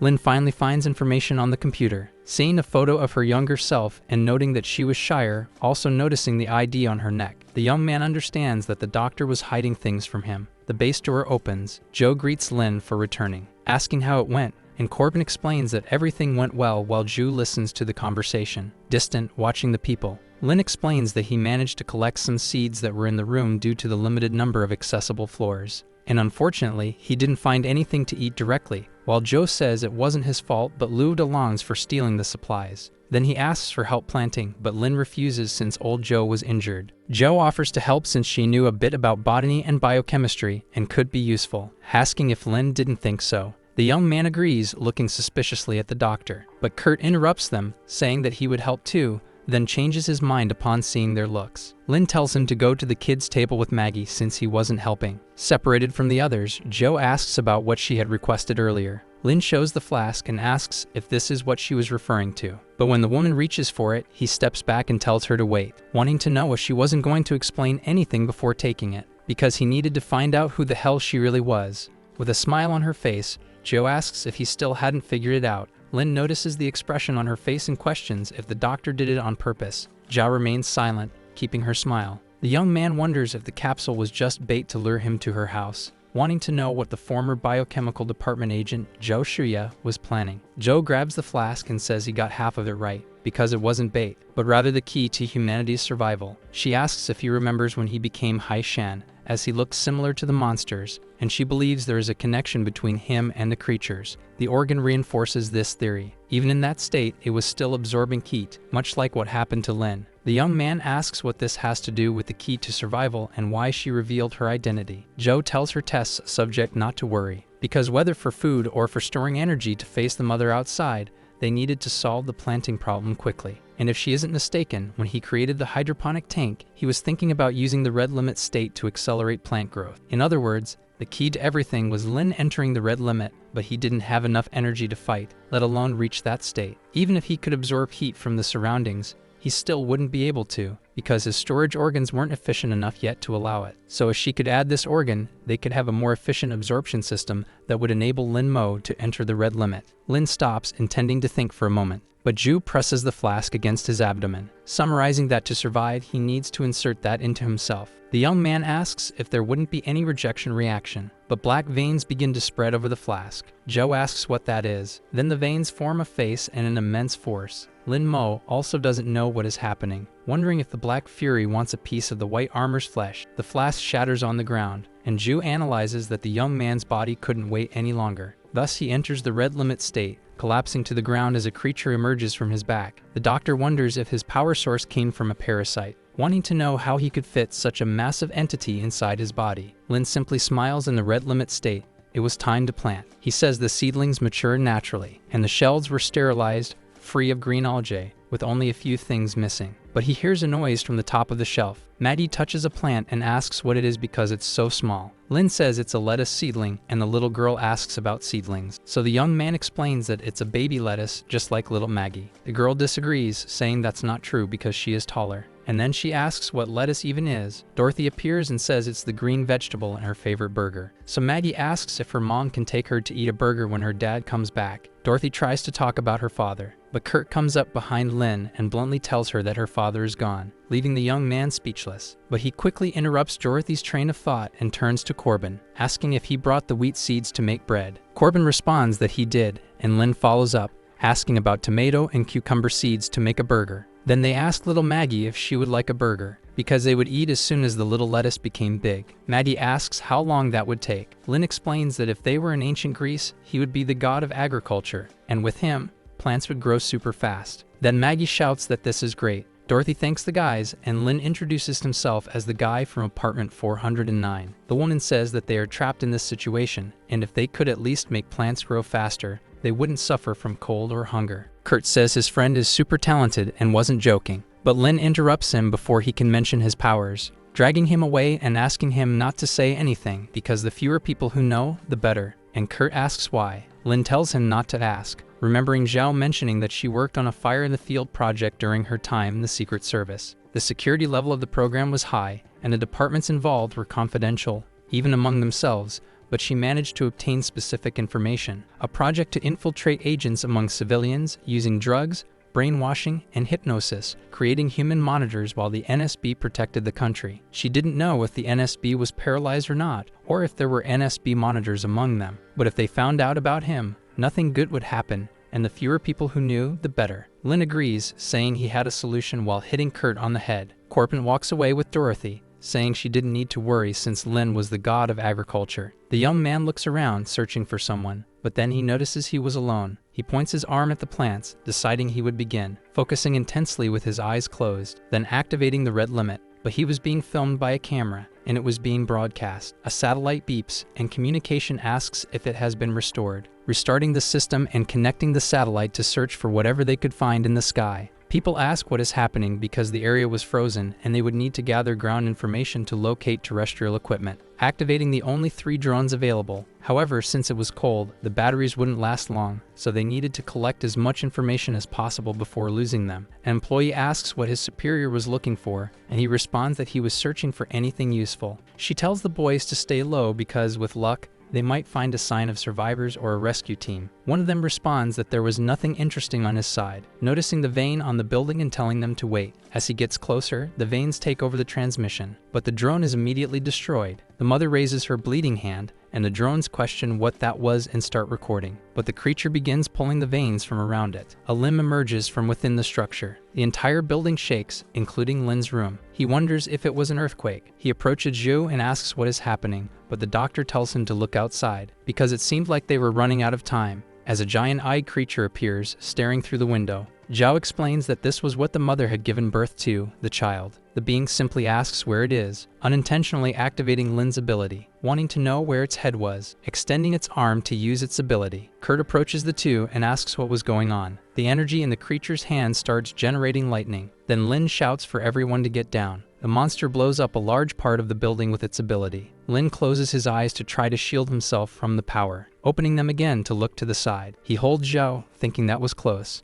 asking if the doctor was okay. She says yes and asks about the test subject, because they were very close and she notices his heart was beating fast. Lin suddenly pulls away and says it's good she's okay. But it wasn't time to relax, as the creature was staring directly at them. Lin wonders why those fragments were suspended in the air, questioning if it was electricity or magnetism. But soon, the child uses its ability again, firing the electrified stones forward, causing another explosion in the building area. Dorothy dodges while holding Maggie. Kurt asks what the hell is going on, thinking the whole situation sucks. He shouts, asking if Lin is okay, but finds only the completely destroyed structure. Kurt curses, but then he hears a voice from below, telling him not to be scared. It was the doctor, who had gotten stuck on a pillar and was asking for a hand. Kurt helps her up and asks where Lin is, and the doctor tries to say where they were. However, they are interrupted by the creature attacking. Dorothy screams for everyone to run as Corbin asks what the hell that thing was. But the creature is suddenly slashed by a red energy. Zhao identifies the color of the attack, and then the creature falls backward, crashing into a building. Lin stands in front of it in his white armor mode, but now with red stripes instead of blue.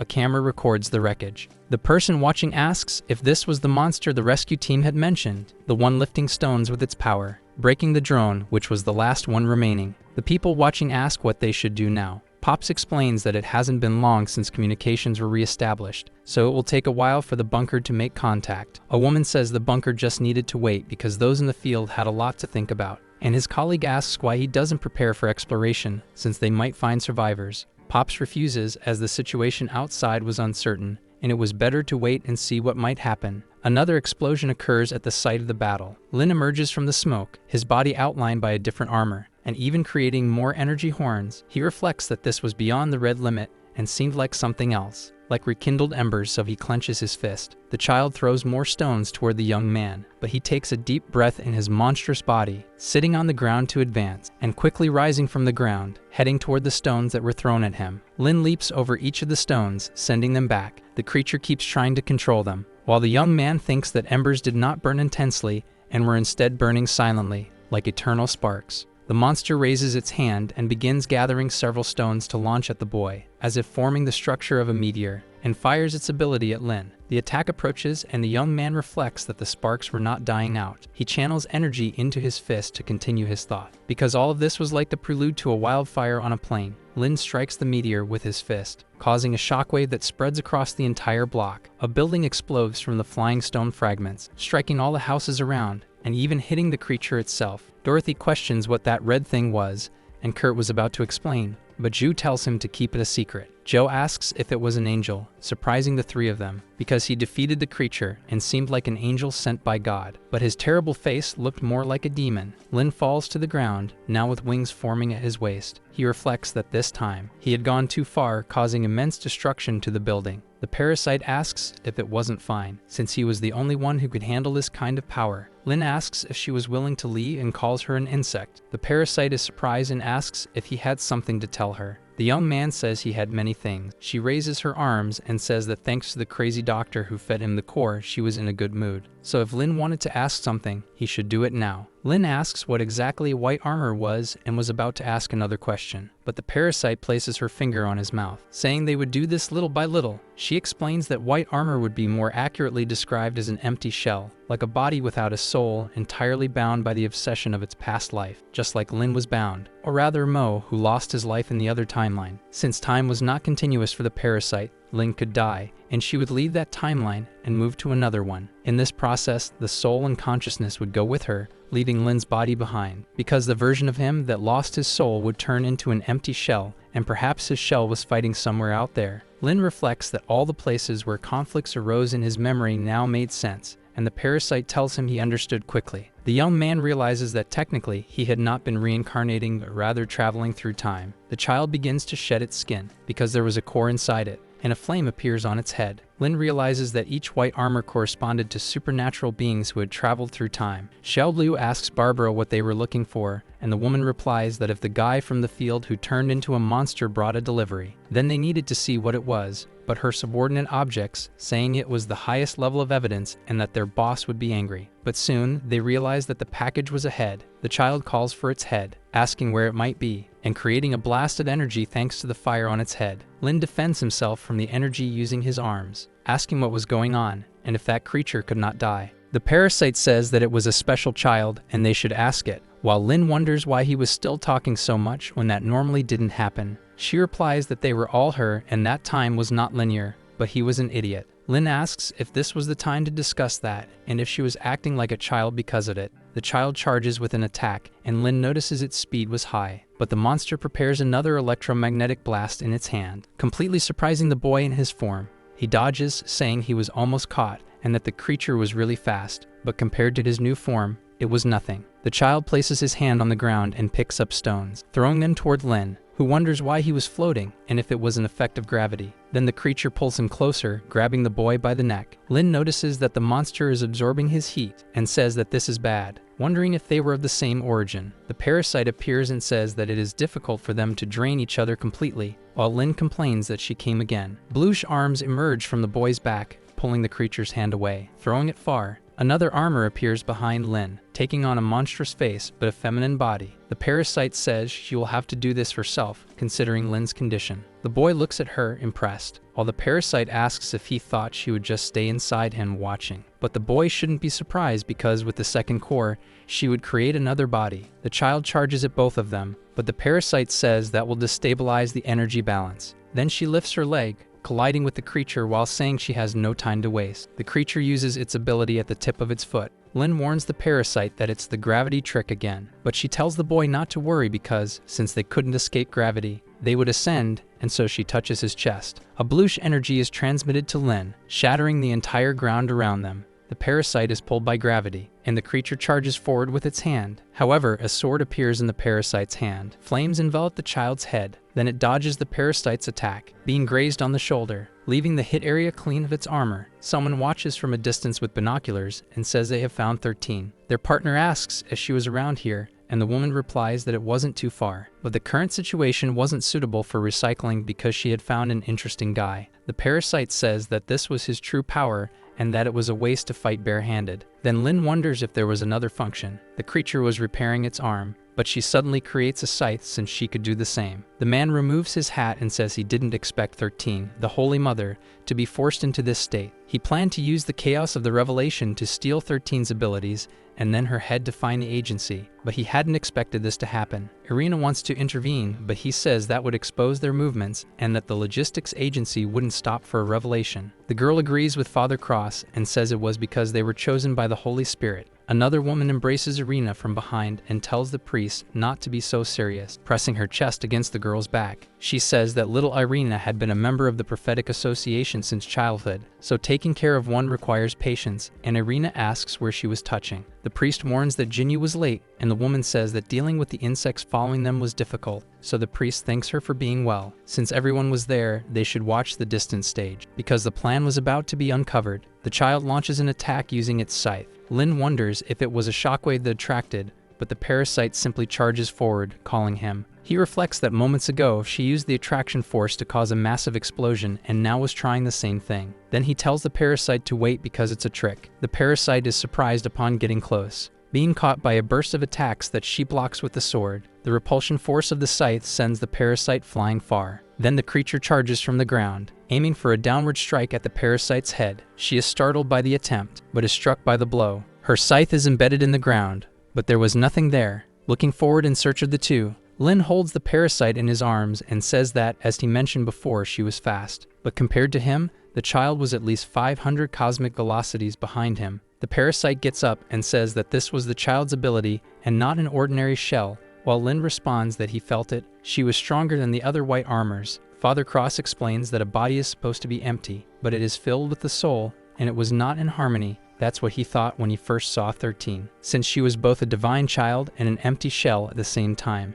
her soul and flesh were disconnected. But she was more superhuman than white armor, though still a bit of both. Zhao reflects that she thought it was just her imagination, but this situation. She asks her test subject not to disappoint her. Lin just tries to calm himself and not get anxious, because she had released the attraction force before and her body parts were turning white both times. However, the bronze parts could use repulsion force. He then realizes the creature's ability. Lin asks if the parasite hadn't told him to incinerate her a moment ago, so they should increase their firepower. The parasite repeats that phrase, but with a smile, she agrees and says she understands, asking Lin to extend his hand. The young man is surprised by the parasite's action. She places his hand between her breasts, and Lin questions what she was trying to do. A rupture forms in her body, shaping the hilt of a weapon for Lin. The child charges again with her scythe, but the sword emerges from the parasite's chest. Before the child's attack can reach them, Lin fully draws the large sword and blocks the scythe, surprising the child with the sheer power, which creates an explosion that repels her. The monster crashes to the ground with its arms closed, while Lin rests the sword on his shoulder, walking slowly toward the child. The parasite advances from behind her since the left hand could release the repulsion force, so she should be attacked from the left, forcing her to use repulsion force to defend herself. The scythe begins to deform as Lin thinks that to control his opponent's attack path. This was the moment when his best opportunity to strike had arrived, advancing with his wings.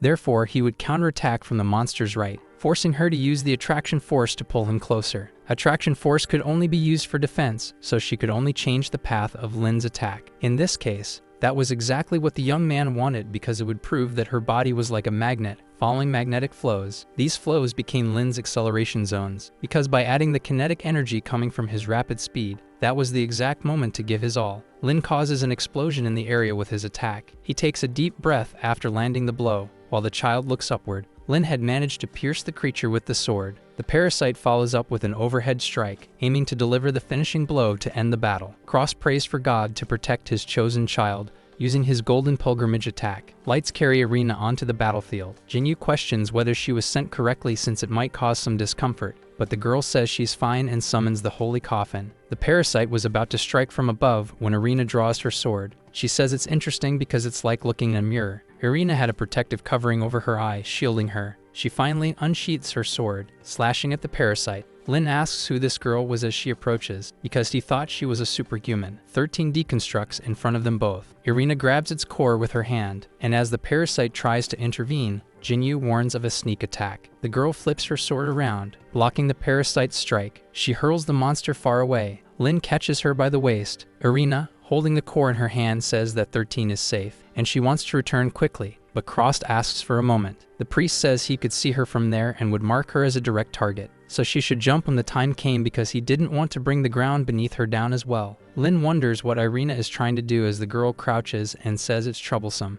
The young man wants to know why a human is trying to say white armor, but Irina just jumps off the ground. Cross instructs Jinyu to capture her properly. Then the woman appears, holding Irina in her arms and welcoming her. The girl is surprised to be received by Jinyu. She tells Irina not to worry about 13, but the girl curses Cross for doing it on purpose. The priest asks if she also wanted to crash into the ground when she was taken there because his ability had limits. Irina, irritated, throws 13's core at Cross, who reflects that it might take a little longer to incubate a new body, while Jinyu annoys Irina. Cross asks 13 to be a good girl and sleep in the process, since the leader of the prophetic association had told them before to move carefully, and he couldn't challenge a leader. However, he really wanted to talk to the other two who had defeated 13, while Lin says they escaped. The battlefield was completely destroyed. Joe comments that there was too much smoke, and he couldn't see the situation. Joe says it seemed to be over, and Corbin wanted to know about the monster. The doctor warns that they seem to be safe, but Maggie wanted to know about Lin Mo.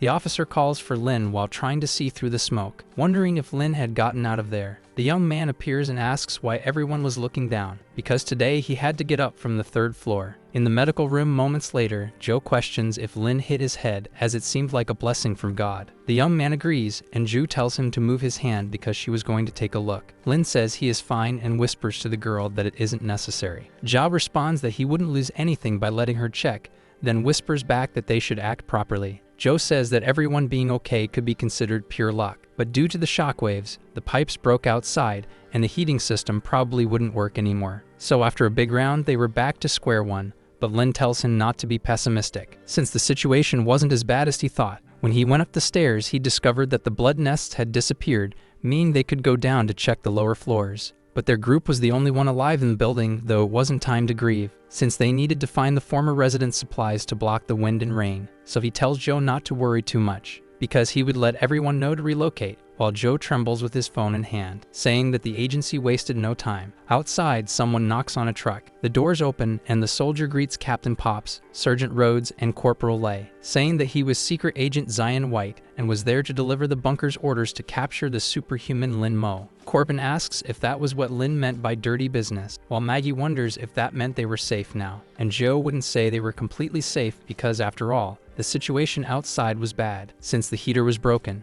Lin says they had to use this opportunity to move the base. It was the best decision, since in any case they still had the building and could use the lower floors, and the central heating system was still working. Zoe comments that it wasn't enough because they weren't just fighting the cold and needed defensive structures, and Lin says she was right and that he would do his best, asking if Joe still had some personal defense equipment in the security department, and the officer says he thinks so. Not just personal defense equipment, because before the disaster, Brooklyn's public security had upgraded its gear, and now they had some weapons and vests. So if they used everything, they might be able to take care of the entire building, though he wasn't sure if they would be effective against monsters. Corbin tries to say that he has an idea, because he discovered that if he played a certain tone, the monsters couldn't move, and that should be the power of music. Lin says that's ridiculous, and Joe agrees, making Corbin angry. The young man tells everyone that he and Kurt would go down first to check the situation, while Corbin complains, asking them to hear his explanation. Lin orders him to stop wasting time, and Corbin asks for a moment. As they are being recorded, Mo says they should just inspect the lower floors, but Kurt wants to put his guitar back in its case. In an apartment, Corbin comments that he hadn't noticed before, but Lin was living really well, since he had been living in a small town in Seattle, asking if his friend was doing something illegal, while the young man asks if that's all, reflecting that, given his current situation, even the ordinary seemed extravagant, because a sudden freeze in those white armors appeared so abruptly that even living a normal life was extravagant. Even this rare moment of serenity, Lin wondered how long it would last, because after all, everyone was tired and needed time to rest. Joe looks at a card while taking a bath, realizing she needed to sort out her feelings. Maggie was looking at a photo of her father with Dorothy, because no matter how hard it was, there was no reason to give up. Because even with their bodies and minds covered in wounds, they needed to survive without scruples. So for Lin, there were some things that needed to be explained clearly. He calls Corbin, and his friend asks what it is. Mo says that what he was about to tell Kurt might be unbelievable. His friend then asks why he was suddenly saying things like that. But Lin says that whether he accepted it or not, what he was saying was the truth. Kurt asks if his brain disappeared after fighting the monsters. But Lin questions whether the Lin Mo who was his friend wouldn't recognize him, and even his good friend, whom he had known for years, had become a superhuman. Kurt should have doubts about that. The young man explains that the person standing in front of him was someone who should not be alive, a Lin Mo from another timeline who had taken over the body of Kurt's friend, and the real owner of the body was no longer there, surprising Kurt with the exaggerated explanation. Lin says it was difficult to accept, and not believing him was part of what he expected, but he was telling him because he was a good friend of the original owner of this body, and after days it would only get more difficult, so he didn't want to put him in trouble by hiding the truth from Kurt. Corbin comments that he was basically a Lin Mo who never had a bad friend during childhood, and asks if that was correct. Lin is surprised by the young man's response, but Kurt continues, saying they should get to know each other again, introducing himself as Kurt Corbin, a good friend of Lin Mo. The young man just laughs at the introduction. Then Kurt puts his cigarette in his mouth, asking about all that he had just said, because in the end, he was still Lin Mo, and if this Lin Mo lost his life and crossed into someone else's body, he probably thought he sounded cool saying things like that. Lin grabs his friend's hand and introduces himself as Lin Mo, but tells Kurt not to smoke in his room, and Kurt apologizes. Outside the building, a car drives through the snow. Rhodes calls Pops an old man, asking why they should join the field workers if they were just a rescue team. The man stays silent for a second and says he knew that Agent White was being pressured by time, but asks if they didn't need to exchange some information first. White replies that there was no time to waste, because he knew what they were going to ask, and as a rescue team, they must have noticed that very little information had been provided beforehand. There was a group of humans trying to capture the target before them. It would take too long to explain everything, so he would give the main points. Because right after the freezing began, the National Intelligence Bureau activated the National Crisis Management Protocol. At that time, communications were cut off, and the execution of the protocol became chaotic. Pops says that during that same period, their team received no orders and was left on standby. But he had mentioned before that the communication failure was not a technical issue. White explains that no matter how strong the monsters were, they couldn't have destroyed the backup communication plan as well. That was human action. The commander says that thinking about it, the disaster and everything that happened was too convenient. White agrees, adding that fortunately, communications were restored. However, the Intelligence Department and the Biosafety Department suspected that this series of events had been orchestrated by a strange secret organization. Rhodes appears and says that he claimed there were no records of them in the CIA, but even the National Intelligence Group couldn't detect them. Because whether a person was alive or not, they should have respirators. He should save that story for children. She had been in the Intelligence Department as well, and a ghost organization should have left some kind of trace. White says that espers would be the correct term instead of ghosts. Rhodes asks if that wasn't the code for the operation's target, and White explains that if he hadn't gone through this himself, he would also think it was ridiculous. But the result was obvious. He then removes a pendant from his neck. He shows it to the soldiers, surprising Pops and Rhodes, who offer their condolences. White explains that the Esper organization was as secret as a ghost, but they knew they were the enemy. Pops deduces that the higher-ups believed the target was another Esper. Lee drives the car and assumes that the Esper organization was trying to recruit others, but asks for forgiveness if he was wrong. White explains that his clearance level wasn't high enough to know the details of the matter, and perhaps Corporal Lai was right, because as far as he understood, Subject Zero was the only detected Esper, and given their current situation, he was the only option for understanding. Hence, the bunker had targeted him. The car stops suddenly. Pops asks what happened, and Lee calls his chief, because there were two survivors standing in front of the truck. The captain looks through the car's rearview mirror and says it's strange, but he'll step out first to check. He gets out in front of the two and asks if they are okay, introducing himself as an agent of the National Intelligence Bureau, offering to help them. Both survivors thank him, asking for help to get out because Brooklyn had turned into hell, while White listens to the conversation, holding his weapon. Pops explains that it's a bit complicated, thinking that although they are a combat team, they have an urgent mission now, but he can't leave them behind as it is his duty, surprising the two survivors. He has a commitment to get to and informs the two civilians that there are some supplies in the car and that he can share them. Both ask about the supplies with a dark expression. Then the girl pulls out a knife, while Pops says he knows times are tough, but they should calm down as he tries to reach for his gun. However, the survivors hold him back to prevent it. The girl suddenly tries to attack with the knife, but is stopped by precision shots to the chest. White was aiming at them from a distance, landing a shot to the other man's head. Someone on top of a building has a Molotov, but White had already spotted them from afar. The person lights the Molotov, as the soldier aims his rifle at them and cocks it. With his sights focused on the Molotov, he fires again with his sniper, exploding the bomb before it can hit them. Pops manages to land a kick on one of the survivors, hitting the other with an elbow strike to the chest, while White finishes them off with a headshot. Pops pulls his pistol and shoots the woman in the chest, finishing her with a shot to the head. White notices one of the survivors coming at him with an axe, but he turns to grab the gun at his waist, pulling the trigger, and firing at the survivor with ease. He falls with multiple shots to his arms and legs, while White finishes him with a shot to the head. Pops shouts that he is safe,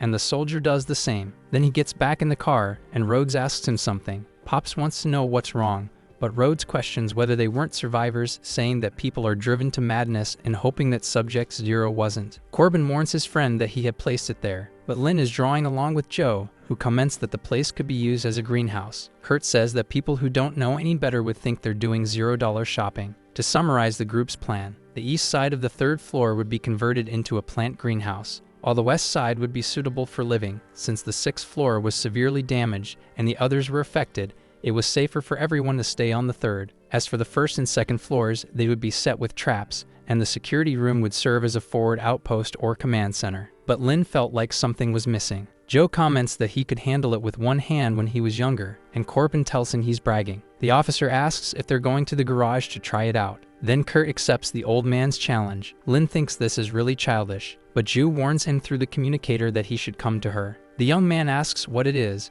but the doctor tells him he'll know when he gets there. So the young man does and goes to her, asking what she needs, but Ju says that in the last battle, he had mentioned seeing his own kind. The young man agrees and says she was the one who stole the white armor's core. Zhao says she has something to tell him, playing a message from someone telling the survivors not to blame themselves amid the frost. Lin asks why she's making him listen to this, but the doctor tells him to keep listening. The audio states that in the past, God sent the flood to wash away the sins of the world. This place had always been brainwashed by the government, which monitored everything, and public and private debts were contracts forcing them to sin. But God was merciful to people, so the pure souls would be blessed. And then Jinyu finds a white armor. She touches its chest, making her hand intangible, pulling out a rocket launcher from inside and aiming at the monster. She fires, obliterating the creature in just a second. Thus, it ceases to exist instantly. The message states that the lost lambs would find hope in the apocalypse, led by the holy children. So this was judgment upon the evil government, surprising Corporal Lai as he listens to the message. Cross touches the girl's hand with his power. The message continues, warning that they should join them because the Holy Sun would protect them and absorb their sins, and then the priest would lead them to his kingdom.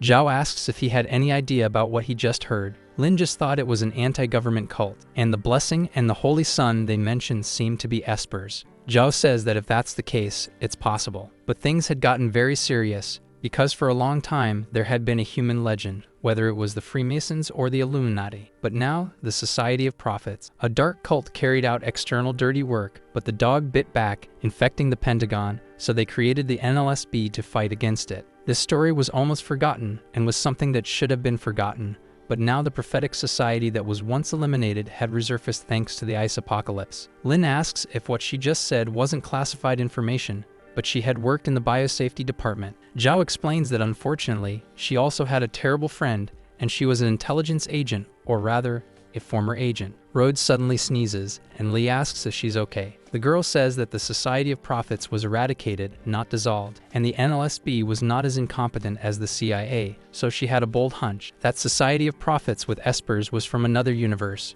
just like Lin, a ghost. The young man is surprised that she knew all that, wondering if she had been listening to everything thanks to the pendant on her head. Zhao exhales smoke and says it's touching and a little sweet for two men, but Lin yells that it's a bond between friends. The doctor continues, saying that if that's the case, maybe the Society of Prophets had noticed Lin, and in any case, they had an enemy to protect themselves against. She asks if he wasn't going to move, and they should help carry his things, without forgetting the ashtray, while Lin says she called him just for that. Lai turns off the radio and says that it wasn't surprising that the intelligence department hadn't found records if it was the Society of Prophets, asking Rhodes if there was any secret. The woman says it was more than a secret, it was related to the National Intelligence Cabinet, but the superiors had thoughts. However, a hand covers her mouth. Pops tells Sergeant Rhodes not to forget that she was transferred to the field department. White listens to a message saying that although communication was restored, it was still unstable and needed to be quick, because it was now confirmed that the Society of Prophets was connected to espers, and therefore capturing Target Zero was the highest priority. And to help complete the mission quickly, the superiors had decided to grant him high authority as an exception. Any form of resistance at this moment was a threat to the plan to save humanity. Therefore, having maximum authority meant he could eliminate any threat as he saw fit, and activate other agents at any time. Inside room 303, a burger is held by a hand. Then Maggie takes a big bite. Dorothy comments that she didn't expect Lin to make food grow so fast, and she really could praise a burger thanks to him. Lin says that what he learned in agricultural school, and if she wanted to thank someone, it should be science. Joe opens the fridge, surprised by a bottle. Dorothy says she found it while organizing supplies and heard that Joe wanted to drink something, so she chilled a bottle for him. Joe thanks her, pouring tequila into a glass of water. Then cutting a lime in half, Joe hands the drink with salt to Mr. Lin. Lin asks the old man what that was. Joe says that the most authentic tequila should be paired with the most traditional way of drinking it, and he offers this drink to his savior, so they should sit down and enjoy the delicious food. Lin thanks him for the drink and says he wouldn't be reclusive. Then he runs the lime over his tongue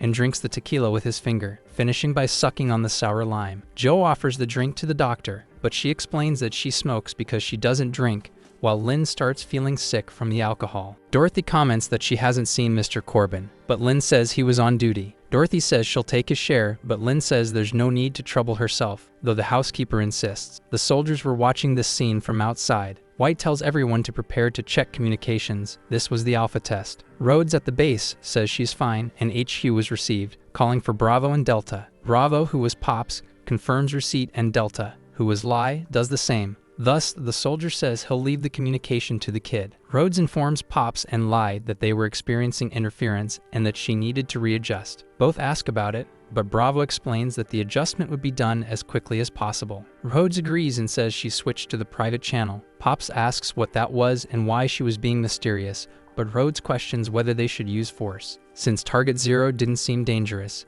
and she felt that the field agent was hiding something from them. Bravo agrees with her and believes the higher-ups are involved, given that intelligence has the sense. But as her captain, he doesn't want anything to happen, so even though he says that, he won't stop the girl, asking her to be careful while Rhodes calls him again, saying that the adjustment is complete, and finally initiating the operation. Lin pours more drink into Joe's glass and asks if he has a daughter. Joe explains that he had a family but hadn't seen his daughter in about 20 years. He was frozen outside and wondered how she was doing, while Zhao warns that he was injured and should drink less. Then Joe apologizes to his daughter for already being drunk, surprising Lin. The man holds Zhao's hand and calls out to his daughter Duana. Zhao is surprised by the coincidence in the name but says nothing. Then he continues, saying it was his fault for not protecting his daughter and her mother. Lin laughs and Zhu asks why he is laughing, while Zhou keeps begging his daughter to forgive her father. The young man reflects that if they weren't in the middle of the ice apocalypse, at that moment they would seem like a family, but the lights suddenly go out. Lin wonders if the generator broke, and Zhou notices that something is off. Zhou suddenly stands up and says the time has come. Lin wonders where old Kiao is going, but the man remains silent. Zhou simply grabs a knife, unsheathing it while looking enraged. Inside the apartment, White comes face to face with a barrier and says it's completely blocked and that it seems right. Lee asks if the informant was reliable, and Pop suggests they test it. The corporal manages to open the maintenance tunnel and decides they will go in. Bravo keeps moving and communicates to HQ that they have reached the 3rd floor. Rhodes instructs HQ to turn on the monitor because she needs video, and they should split up and search according to the plan, locating the civilians and then securing the target. White says there are only 3 of them and that they need to support the others in emergencies, and there's no need for formalities at a time like this, and the soldiers agree. They split up, with White heading up the stairs. Joe is masked inside the 3rd floor, ready to attack the soldiers with stealth. Lin asks what the situation is now, and Zhu says she doesn't know. So the young man stays silent, looking ahead. Joe looks at him and nods. Corbin suddenly appears in the apartment and calls out to them because something big happened. Some guys with guns had shown up, and they didn't look friendly. Lee appears and announces that he is safe, and Pops does the same. But Joe suddenly collapses, still masked. Pops points his gun at him, and Lee does the same. Joe remains silent as the soldiers wonder if he's a civilian. Pops announces that they are with the National Rescue Team, and Lee contacts HQ about encountering civilians. Then the captain tries to touch Joe's shoulder, saying they are there to help, but Joe questions that help, repeating the part about being the National Intelligence Bureau's rescue team, asking since when they started doing such humane things. Rhodes recalls the mask on his face, saying it's good that the internet works, searching and finding him. The woman informs Bravo that he isn't an ordinary civilian, and the man asks what she means. Mashit, an NSLB agent, escaped from prison after destroying cartels in San Diego, using traffickers' intestines as rope, and was then recruited for special missions. Pops comments that he's one of them as he draws his weapon. Joe repeats the words "one of them," then unsheaths the knife from its scabbard, and slices Pop's hand, saying that he took the life of his jade. 2 of Pop's fingers are severed by the swordsman, who charges again, saying that he took Juana from him. Pops grabs the knife with his wounded hand. Then Joe asks how he dares to say he's one of them. Lai aims through Pops to shoot at Joe, then orders his superior to duck, firing at Joe, but the bullet merely ricochets off the mask. Joe kicks Pops away, pulling a kunai from his waist, and throwing it toward Lai. The knife moves rapidly toward the man, striking him fatally. White tries to call Bravo and Delta to report, but the communicator doesn't work, and he wonders what was happening. Lin appears behind him and says that despite all this snow and wind outside, people were still invading other people's homes. White tries to draw his pistol, but as he goes to fire, the man had already disappeared. Lin tells him that he is a noisy intruder. White introduces himself, saying that he is an agent of the NSLB, and that he is there to capture Lin Mo. The young man vanishes again, leaving only traces behind, asking if he was going to arrest him, because that was interesting, as he wasn't concerned about the ice, only about capturing him, wanting to know if it was his duty to maintain order after the collapse, or if he was still hiding something. White turns again to shoot at Lin, telling him not to challenge him because he really would fire. Lin says he better be sure he could actually hit him. With that, the man fires his sniper rifle, activating its absolute precision mode. Lin dodges the bullets using his acceleration and rushes forward, striking White's head with just one blow. The man's focus device falls to the ground. Lin notices that something was off, because he had clearly aimed at his head, but White says it was close. But luckily, his intuition had always been sharp, and Lin must be wondering why he didn't twist his head. His intuition told him the trajectory of Lin's attack. Simply put, he could even predict if Lin was going to fart just by the way he lifted his butt. Lin asks who the hell he was, but White activates a similar ability and asks if he hadn't already told him, because he was the National Intelligence Bureau agent Zion White, and people called him an Esper. Rhodes tries to contact Alpha, saying she can't see his screen. She whistles, trying to reach Zion, calling HQ and requesting reinforcements. Lee panics, shouting for reinforcements while yelling that he and Pops had been hit. Several knives fly toward the pair, striking their backs and vests. Joe slowly approaches the fallen duo, while Lei points his weapon at him. They are surprised to see that the man is no longer in their line of sight. Then Joe suddenly appears behind them. Stones hit him out of nowhere, saving the two. Lin collides with his old friend Joe. He reflects that he was careless just as a creature invades the room. Lin looks back, wondering who he bumped into, but soon smells alcohol and realizes it was the old man, Keo. The young man helps show up and asks who the two of them were. Pops asks them to listen to what they had to say about their identities, but the creature stomps its foot on the ground. Lin explains that they need to deal with that guy first. Pops just reports to HQ through the radio, asking if it was an empty shell and informing them that he had made contact with one. The creature swiftly moves its pupil downward, preparing an electricity attack against Pops, but White pulls the strings and orders it to wait, stopping the creature from moving its arm. Zion explains that Lin Mo was the target. He warns Lin with just a look, while the young man grits his teeth, preparing for combat, responding that it seemed like a tough and unavoidable fight. Then he gently places Joe on the ground and apologizes. Since he owed him another drink, he begins transforming into a monster. White says it was expected from Subject Zero, and seeing it with his own eyes was still shocking. But Lin asks if that meant Zion knew something. The monster lunges to capture Lin. However, he simply activates his acceleration. Seeing the attack in slow motion, Lin looks back, thinking he couldn't fight there, clenching his energy-infused fist, and striking the sound barrier to divert the blow. The creature is startled by this. White wonders if that was a sound barrier and if Lin really managed to deflect attacks using it. Lin charges toward the two,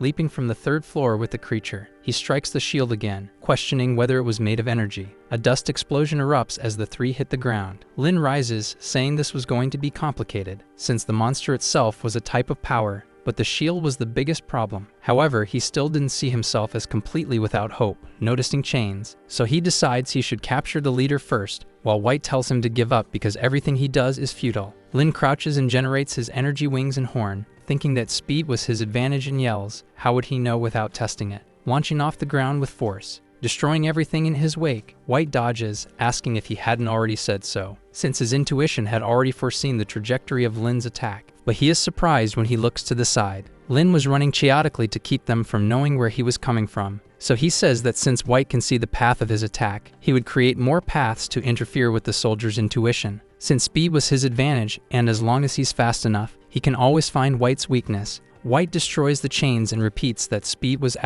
his asterisk advantage, and he was very confident. The creature looks to the side with its broken chain. Then its forearm forms a blade, preparing to charge forward as well. White says that Lin wasn't the only one there with a speed advantage. The attack wounds Lin Mo. He wonders what is happening. As the creature rushes to attack again, he notices that despite its size, it is still fast. Thus, the monster thrusts the blade from its forearm, surprised by the boy, because its strike didn't hit his throat. Lin holds the blade, saying it was too close. White tells Lin Mo to stop resisting, pointing his weapon at Lin's head, because dragging a corpse in that kind of weather was troublesome. Lin says not to talk to him like that and wonders if the higher-ups would allow him to die there. Since White was just a dog of the National Intelligence Bureau, some fragments of stone rise from the ground, surprising White as he notices the shards, which come together and form something. Lin knocks the weapon aside, and the shard structure finishes forming, making the boy run toward it. White tries to keep aiming at the monster, but Lin was already close to the sword, gripping its hilt tightly,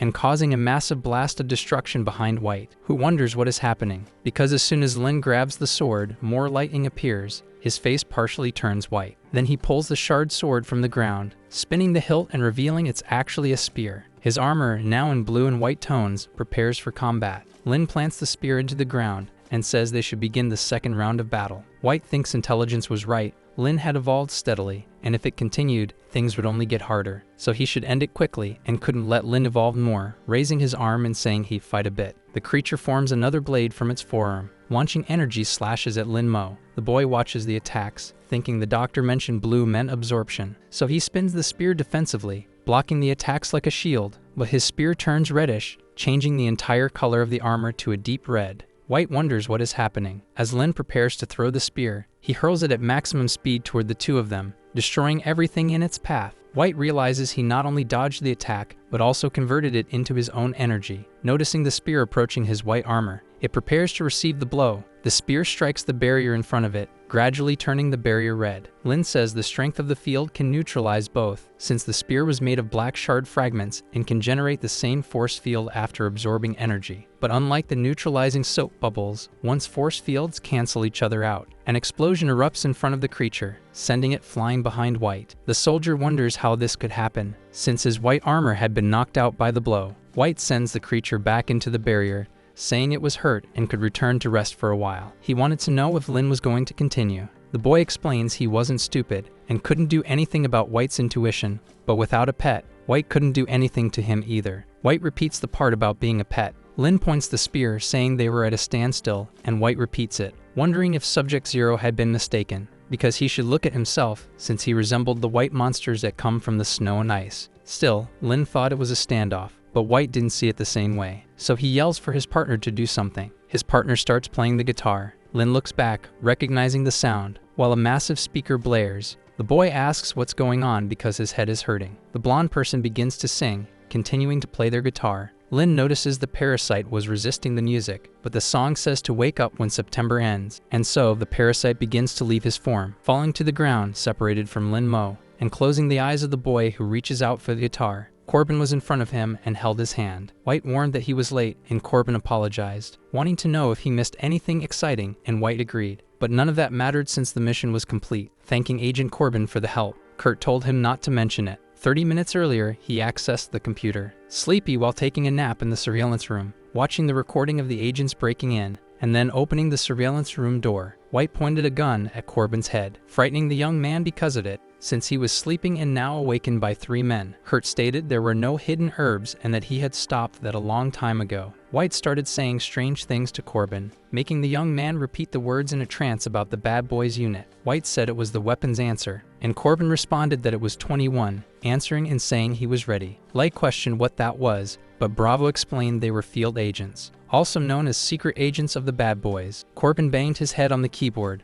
now unconscious in front of White. Bravo questioned what was happening and if Rhodes did this, while Lai didn't know. Rhodes replied that he didn't, and the facilities were old, but he couldn't control them remotely, so it was likely a malfunction. Corbin suddenly woke up. White stated they needed to apprehend Subject Zero Lin Mo and rescue survivors as per the briefing, but they needed their current location, and Corbin picked up his phone, asking them to wait. Since with the power outage, Subject Zero and the survivors might have moved, it was better to split up. And when apprehending Subject Zero, their firepower wasn't enough to capture him, but he had a way, so he needed something first. Maggie asked what was going on and why Mr. Lin had left as well. Then Maggie found a camera, and Dorothy asked what it was and if they were monsters, but Corbin denied it. Joe noticed what Maggie was taking from Corbin's box. Maggie apologized and the doctor approached, asking what it was. She noticed it was a camera, and on top of that, it had the address of the National Intelligence Bureau. Corbin pointed his gun and ordered the doctor to raise her hands. Dorothy asked what he was doing,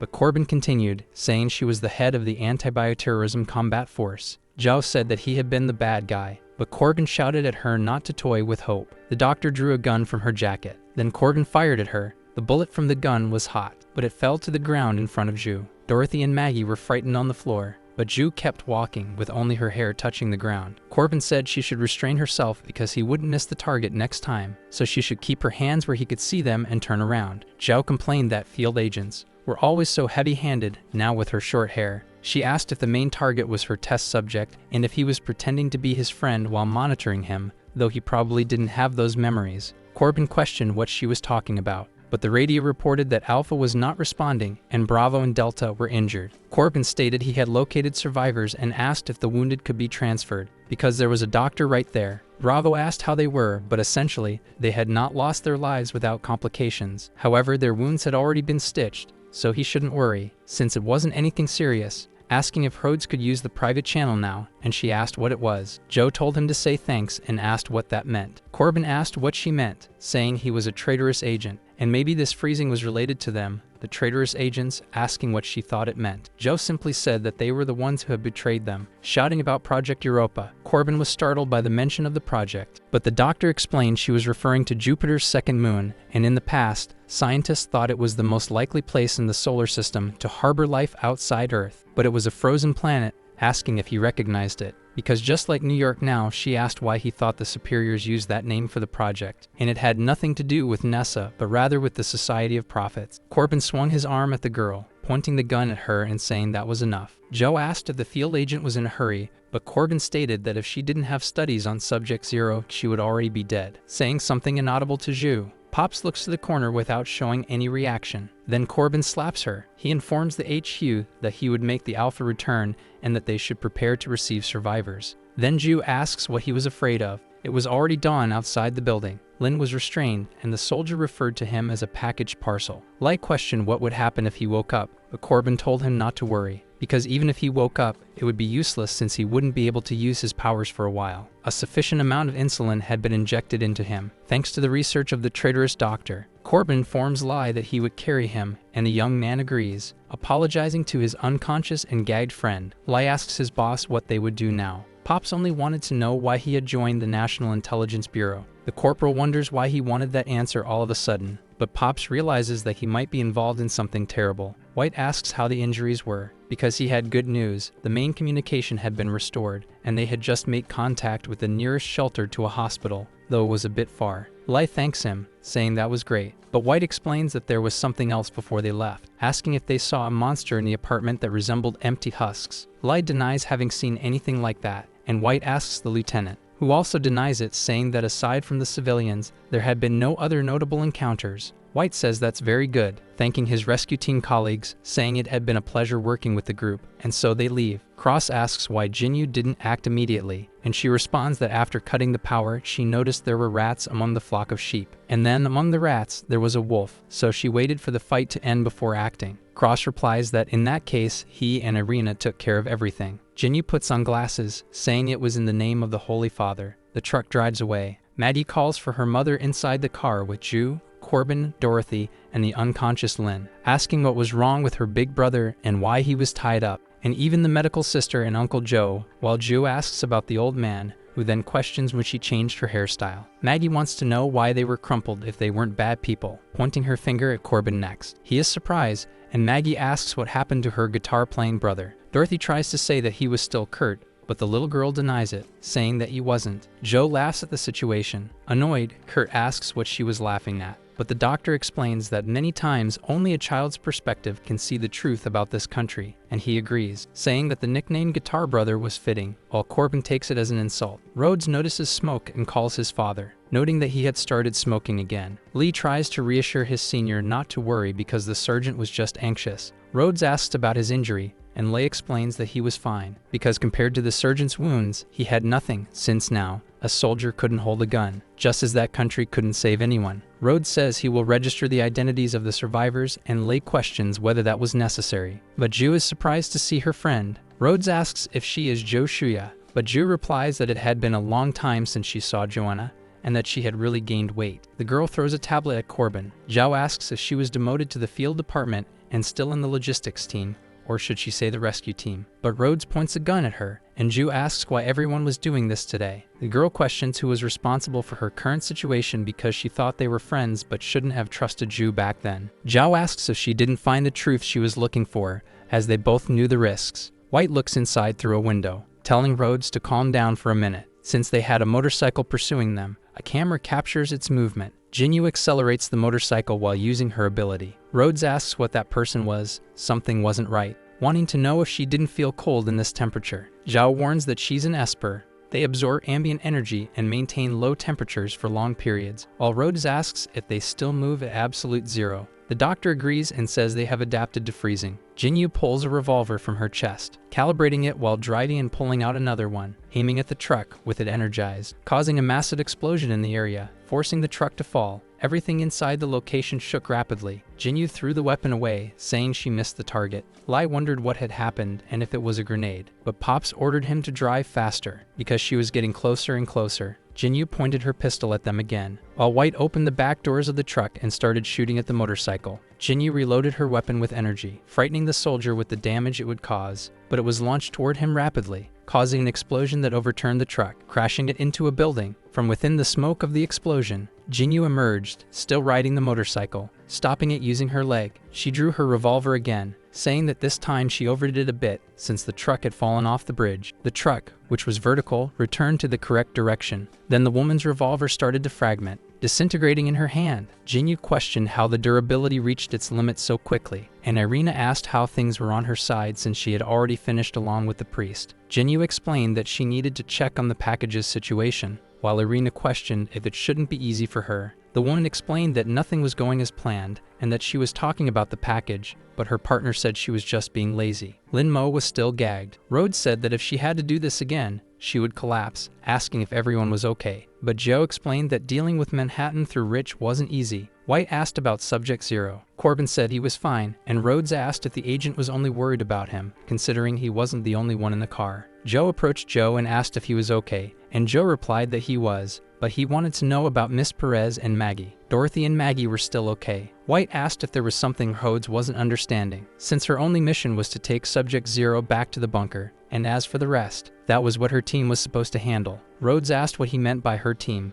Running toward the driver's cabin, Rhodes called for the rookie and her old man. Lai said he was fine, just had some scratches on his face. Rhodes shouted for Pops, noticing that a stake had pierced his vest. The agent told her not to rush as he had seen worse situations in Iraq, while Rhodes moved in to help. Bravo explained that he wasn't going to die, but he wanted to know what that was, because in his vision there were several people, including a car's headlights. Pops said that was what he meant by worse situations, referring to the hundreds of white armored figures. White admitted they were in trouble now and that it was the first time he had seen so many empty shells, but since they were focused, they could try to take them down. Then he asked if Corbin's speaker was powerful enough, while Corbin asked if it was loud now, since it wasn't a matter of power as his guitar was broken. White shouted that they would have to use the primitive method, shooting at the creatures. Corbin asked if there was another weapon in the car, but Rhodes told him to check for himself, approaching Zhao, who asked if she needed something. Rhodes cut off the doctor's handcuffs, surprising her for helping a traitor. Corbin asked what she was doing while handing Zhu a first aid kit, telling her not to get the wrong idea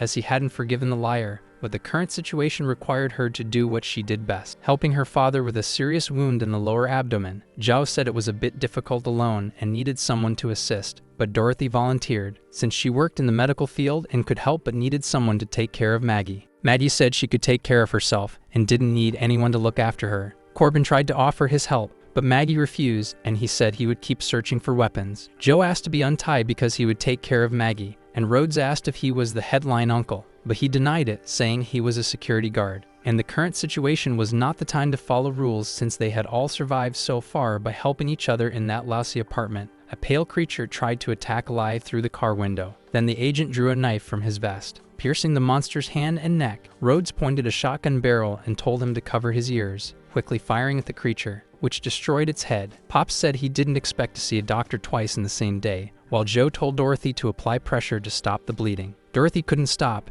and Joe noticed that an artery had been hit. The situation was very bad. Jinyu suddenly appeared behind White. He turned around, saying he had forgotten they had pursuers behind them. Then the woman pulled a katana from her chest. White realized she was also an Esper, wondering who she was while Jinyu advanced with the sword, and he aimed his gun. Dorothy applied pressure to remove the stake, but it wasn't enough. Joe noticed that if she continued pressing like that, but she was surprised as she suddenly remembered something, seeing a scene from her childhood when she was helpless, since she had the key to breaking the situation. Then remembering Lin Mo, Jinyu advanced with her sword toward White, forcing the soldier to activate his intuition with both eyes, and then he avoided the woman's attack, but his gun had been shattered because of it. Jinyu said his blessing was interesting and asked why a saint would help a sinner. White questioned the idea of sin and said that term might work for a country bumpkin, but he was an atheist and suspected the woman might be from the Society of Prophets. Noticing that her goal was Subject Zero, while Jinyu asked if they would do this in a way he could understand, asking if he didn't want to go back. White asked what she was talking about, but the woman explained that he was also an Esper and should know that he wasn't originally an NSLB agent. Or rather, he didn't belong to that world and should still have things that mattered to him. White remembered the things that mattered to him, asking what he really cared about while recalling a police officer who had once asked if she could work with her senior again. White lowered his pistol, saying she was right. But some people had lost their lives in the past, and now there were some still alive, so it didn't matter which side he belonged to, because he just wanted to say the side where the things he cared about were, and he wouldn't let Subject Zero fall into her hands. Lin Mo was still unconscious when a bullet fell on him. Joe and Corbin fired at a creature while the guard told Maggie to cover her ears. Kurt asked how the rescue team was doing when he saw Joe, but the doctor suddenly looked down, removing Lin Mo's protective vest. Kurt grabbed her hand, asking what she was doing, but she told him to look at the situation now, because there were several monsters outside waiting for a snack, and an Esper relentlessly chasing them, so this wasn't a situation they could handle. The bullets simply entered Jinyu's chest. The woman advanced with her sword, and White complained that the bullets should have hit, while Jinyu suddenly seemed surprised, saying that this was the place, breaking the ceiling when she touched it with her katana, and falling right on top of Lin Mo. She looked forward, excited, seeing the people who were taking care of him. Joe asked why Corbin was still hesitating, when a white skin suddenly grabbed Jinyu's leg. Corbin said he would use magic to defeat magic, so Jinyu stabbed the white skin with her sword. Corbin injected insulin into Lin Mo's neck. Jinyu was close when the white skin's blood dripped onto her body, but Lin suddenly woke up, wriggling inside his straitjacket. The woman said she was there to retrieve the lost saint, while Lin Mo just stared at her, still gagged. Jinyu told him to wait and suddenly recognized him, being thrown away by the force of an explosion. Lin Mo fell to the ground on his knees, wondering what was wrong with him and why he was weakened again and masked. Zhao removed the mask from his face, saying she had given him a glucose injection, and asked how he was feeling now. Lin Mo asked if she had changed her hairstyle and said it was good to see her, but Zhu told him not to change the subject. Then she smacked his head, asking if his brain had fallen asleep foolishly. Lin stood up, his stomach growling, and said the energy didn't feel enough. Zhao complained that she wouldn't give him more, because their lives depended on Lin Mo at that moment. The white skins kept screaming, but their heads were blown apart by bullets. Joe complained that there were too many, and they were difficult to defeat. Joe asked if he had anything to eat, preferably something high in sugar, but Joe said he was at the age of diabetes. The woman reflected that most of the glucose had been left in the apartment, and he couldn't fight like this, while Lin complained about feeling dizzy. Suddenly, Maggie pointed at a chocolate bar. She said it was the bar her father had left for her, but she wasn't hungry now. Lin reflected that she didn't know about her father, but he denied it, saying that it was what her father had left for Maggie. Maddie told him to take it because good children should help others, while Dorothy tried to make do as she treated Pop's wound, and Rhodes questioned if she could handle it. Then Lin should quickly eat the bar that Maggie was giving him, and he agreed. The young man noticed the mark and said that bad memories were coming back, but he ate, saying it wasn't the time for that. There were more important things. Joe stood face to face with a pale creature, but he realized he was out of ammo, cursing his situation. Lin rushed toward his friend, surprising Joe when he looked back. Then Lin clapped his hands, disintegrating the pale creature, completely destroying it with ease. Joe noticed that he had obliterated it with just one clap,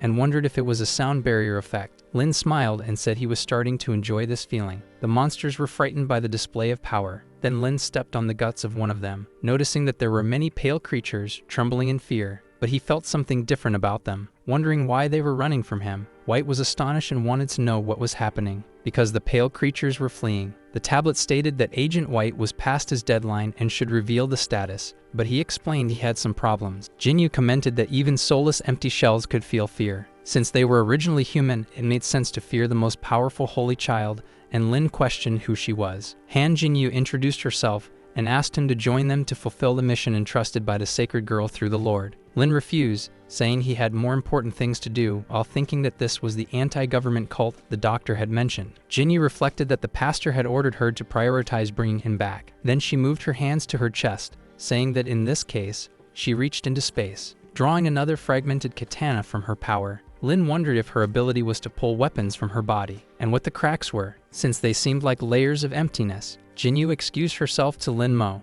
charging at him with both katanas in hand, aiming to cut the man down with the black sword. launching an upward attack with both weapons. Lin questioned what was happening and if she could have more than one ability. But he noticed something strange about the shards, denying that possibility. Because the shards were crumbling, he grabbed a shard with his hand, preparing to throw it while thinking he should give it a try. The projectile blast caused an explosion in the area. Lin was suddenly surprised, wondering how her body absorbed the attack and if the crack led to some kind of space, while Jinyu explained it was her first time seeing a hole in her stomach. She asked if his attack was just a test. Then, according to the pastor's description, the young man's capability should be much more than that. Lin asked if she was provoking him while realizing she was right. Joe noticed that Lin's situation wasn't very promising because, although he could move normally, he had only recovered 13%. In other words, the parasite inside him was still dormant. Lin reflected that facing an opponent who was also an Esper, besides the power difference, was a battle of abilities, and capability was the trump card. Then he said the lady shouldn't provoke him like that while thinking that since he couldn't use the black fragment, it was like losing an ace and one could never predict tricks. Since he had already made one mistake, he needed to be more cautious now. And at that moment, his situation felt as if he was about to be strangled in the forest at any second. Jinyu lunged with another kick attack, which Lin avoided. Both of them charged at each other. The woman wondered if he also dodged the aerial attack and realized it was no longer a matter of speed. Lin reflected that she didn't just feel like a snake, her attacks were exactly like one, so he could only try to overpower her, throwing a punch. The strike caused an explosion in the battle area. Jinyu was unscathed after being hit. Lin was astonished by the result, because his arm had entered her chest. Jinyu commented that it was the first time someone had entered her body like that, and Lin realized her power was spatial. The woman lifted her heel from the ground, moving closer to Lin as she wondered how far he could enter, and Lin felt he couldn't use the sound barrier at this range. She had been curious about this before and felt that Lin's gaze was familiar to her. Lin was startled by this as she embraced him and said he was the speaker, expelling him forcefully. Lin's arm shattered due to the attack, but the pastor warns Jinyu to stop what she is doing immediately. Because they had received the NSLB at the base and were holding the head of 13 with great force, this was her chance beyond the orders of the speaker. However, the speaker had also received a revelation, and they would find Lin again. Jinyu complains that good times were always short and that they would have to stop there. She sticks out her tongue and says that next time, she will make sure he learns the words of the prophet. Then she clashes her two swords together, causing a massive explosion in the area. Lin tries to observe through the smoke, but they notice that she had escaped, and something about it seems strange. Joe approaches, asking if he is okay and what the current situation is, while the young man says he is fine, and that they were safe at that moment. A helicopter descends from the sky. Lin questions what they will do now, and Joe realizes it is a helicopter, which was descending towards White, who comments on them finally arriving. The helicopter lands, stopping its rotors on the ground. The soldiers step out and order Alpha 1 and 2 to rescue the civilians, while the others should follow the plan. They place Pops on a stretcher, and Rhodes asks who they were, while one of the soldiers introduces himself, saying they were colleagues and thanking them for their hard work. Rhodes looks back surprised, while White salutes and says he didn't expect his boss to come personally. Frank simply states that his soldier did well, and he thanks him. Then the light from their weapons shines on Ju and Lin's faces. The doctor asks why the security department was on a bunker mission and even brought high-ranking officials, while Lin is just confused. The soldiers say that Subject Zero is under control for Frank, who is the head of the strategy and decision department, and Barbara is the leader of the biosafety department, who comments that this was unexpected. Jo calls out to her friend Barbara. Then Barbara responds that she'll see her in hell, and now the situation seemed clear. Zhao comments that her and the bald idiot from the Department of Fools showing up there wasn't a good sign, and Barbara asks if her image was really that bad to her. Either way, Frank intervenes to explain, stating the reason why he and Barbara were there. Since Subject Zero, Esper Lin Mo, was necessary to uncover the truth about the freezing incident. The young man asks what that has to do with him, but Ju stops him, telling him not to believe Frank's nonsense, because all he wanted was to continue Project Europa. Barbara questions that name, saying she had never heard of it before, and she wants to know what the bald man was hiding. Frank simply asks how Ju knew about Project Europa, looking startled. The doctor reveals that she was right, and Lin questions if she was just trying to get information out of him,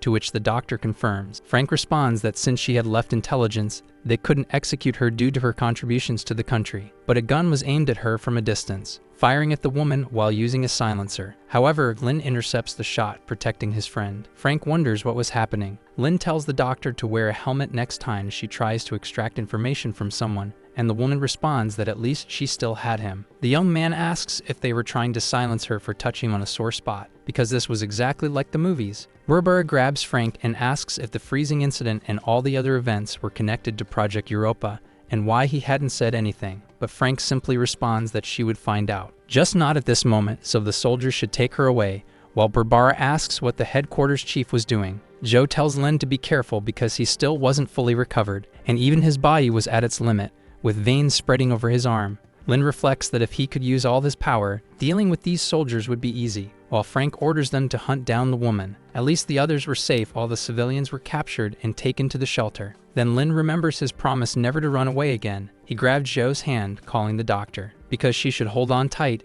and she asks if they were going to repeat the process from before. The soldiers start shooting at them, but Lin escapes, leaving only a trail behind. Frank wonders how he was so fast, while Barbara frees herself and calls him Baldy, reminding him that she had already warned about Lin's speed, but the bald man didn't even pay attention. Frank turns, saying that Joe must have gotten hurt. However, he is struck in the groin by Barbara, who says that without Subject Zero, they were doomed. Destroyed, Frank questions what to do if he should chase after them, but Barbara orders them to forget it and return to the bunker because there was too much they still needed to learn. Lin soared over the buildings with Ju, crashing into a window and breaking it. They fell into an apartment with a lifeless body. He coughed and asked if the doctor was okay, while she replied that she was, but his condition was really bad, bleeding from his eyes. Joe looked through the supplies and assured him it wasn't that bad, while Lin wanted to know what she was doing. She tossed a milk carton, and the young man questioned what it was, noticing that it was freezing from the inside. He wanted to know where she was getting this from, but Joe said they had won the lottery, since the man seemed to have been lifeless for a long time, and the cause was a gunshot wound to the chest. As for the killer, it seemed like both had fought each other. The survivors probably fought over resources, but they should be grateful to them because that's how they won the lottery, a blessing in disguise. Lin, distressed, commented that other people's sadness was his luck, just like before, and she asked if something was wrong with him. But the young man simply said he remembered the past. She repeated that it was all in the past. Then she smacked his stomach, telling him to focus because he should be eating now, while Lin asked what she was doing. Joe put onions, potatoes, and packaged milk into a hot pot. She commented that it wasn't strange since they were in a Chinese restaurant, so it was normal to have ingredients, but if he was complaining, he should look at the two on the floor. Lin said he had no objections to the ingredients, but it was weird to throw everything together in a big pot like that. The woman asked if food didn't need to be cooked, and the milk thawed since it saved fuel, but Lin said she misunderstood the meaning of efficiency, wondering if it was possible that the doctor wasn't good at cooking. Zhao said she was a doctor, not a chef, so she didn't need to know how to cook, throwing a potato at Lin's mouth and saying that it was the end of the world, yet he was still picky. A woman watched them from a distance, while Zhou commented that given Lin's physical condition, this was the most efficient way to replenish calories. The girl repeated to herself not to be afraid. Zhou told Lin to eat quickly because they weren't on a date and it was cold, while the man spat out the food, saying it was burning hot. She commented that Lin's body was adapting to the frozen environment, but she couldn't, and the protective suit wouldn't last much longer, so she needed a place to recharge its energy. Zhou noticed something behind Lin. Then she drew the pistol from her jacket, asking who was there and telling the test subject not to move. The girl trembled in fear of the gun, tripping over the corpse in the room, and then dropping her baton into the air. The baton struck her on the head. Zhou approached and asked who she was and why she was spying, but the girl said she meant no harm and wasn't a monster. Since she was a survivor like them, her name was Penny, and she was there to gather supplies. Penny had just seen a fire and came to check the situation, so if they had nowhere to go, the fortress where she was staying was nearby and could shelter them. Zhao said it sounded like a trap, but Lin recognized the girl, while Penny tried to insist that it was true. However, she then noticed that it was Mr. Lin, who often bought cigarettes and lived in the Fang apartment, so she couldn't be mistaken because of his earring. Lin repeated the part about the cigarettes and realized she was really Penny from the convenience store, thinking she was someone he knew. The girl grabbed his hand, grateful that he was alive, saying she had heard that monsters attacked the apartment, while Lin thought of her as a social butterfly. Penny led them to a subway station, and Lin asked if this was the fortress she had mentioned. It was a good hiding place, and recent survivors avoided monster attacks by going underground, while Zhou commented that the transmission had harmed those who hid. However, it was clear they had made modifications since they needed to be prepared, but it was the station chief's idea, and Lin asked about that role. Zhou noticed graffiti on the wall, and the young man responded that it was Brooklyn, so it was normal. But she was talking about the new graffiti, wondering if that was an eye. Penny urged them to enter quickly, and Zhou said she had seen that before. The young man apologized for bothering Penny. Then, as they walked in, the wall revealed something written, that the sun god would save them. Penny asked to introduce them, saying that this was New York's G subway line. Lin commented that the place was a little strange. Then a woman, praying, asked if Penny had returned and brought new people. Penny says it was enough for the month, but her friend warns her of the danger, even if it was to help the divine child, while the redhead only wanted to know about the station chief. A woman in boots approaches. Penny greets the station chief, who wore a beret over one eye and walked with armed and masked guards. The chief asks if Penny left the hideout again. Penny responds that this time she just wanted to finish the quota quickly since her brother was sick and she wanted to do her part. Then, putting that aside, she had found new survivors. They were her former neighbors and she knew the situation of the apartments, while Lin wonders if she was the Lou Dalam of that place. But Ju tells him not to jump to conclusions. The station chief approaches, saying she had noticed that, but they should follow the usual rules. The soldiers surround Lin, and he asks what she is doing, but the chief tells him not to get nervous, because it was just a quick inspection, and Lin questions what exactly she was going to inspect. The woman shines a flashlight in his eye, impressed that his pupil was circular. Then she says it was impossible, and that he was, kneeling and welcoming the sacred child. Lin questions what is going on. Zhao responds that they must be members of the Society of the Prophet, and Lin comments that she got it right, but Zhao doesn't find them hostile and thinks they might not be the same group. The chief says they had been waiting for him and that the saint possessed a holy ring. Since the apocalypse began, they had been hiding there with no one to save them, believing they had been forgotten. But the empty husks kept appearing. At first she thought the gods didn't exist in the world, until the day she saw the robed ones, and that was the first time she witnessed a miracle and saw the saints with her own eyes. Since that attack, they converted to the prophets, sheltering those wounded by the apocalypse while the saints returned to their mission, so the survivors were worried. But before leaving, the most venerable of the saints prophesied that a saint possessing the eye of the sacred ring would come there, and they had been waiting for the prophecy, wondering if it would really happen, never expecting to actually witness it today, since the survivors needed the saint and his appearance had given everyone hope. Lin asks about hope, since it was the most important thing in this apocalypse. Then Penny brings food for the saint. He looks at the plate, impressed. Even the food had eyes drawn on it. The chief says that offering the sacred communion was a duty, and as a saint, he should prioritize his combat power as he was the only one protecting them in the apocalypse. Zhao says they risked their lives for the sacred communion and on the surface saved people for the Society of the Prophet, and Lin responds that this was hypocrisy. One of the priests says they were running out of food and should distribute the sacred communion now, but she whispers that it wasn't the time to talk about this, and they would resolve the situation later because they needed to keep the saint to protect them there. Lin thinks that the leader, Penny, and the survivors had been deceived by the prophets, and his appearance only strengthened the false belief, because he had been used without realizing it, and that was frustrating. He had something to do, so he calls the doctor. Zhao waves at him and tells him to wait, because even if he exposes the lies now, they wouldn't believe him, and Lin says he knows. But she has faith in the cunning, and he wouldn't do something so stupid, so the doctor should trust him because he has a plan. Zhao asks what plan that was, but Lin approaches, calling out to the leader, who introduces herself as Hannah, and asks what she could do for him. The young man says he was the hope of her faith, and she agrees. Then he asks if there was something he could do to help them. Smoke drifts through the train lights. Zhou comments that his plan was to help them build a cultivation chamber in the subway,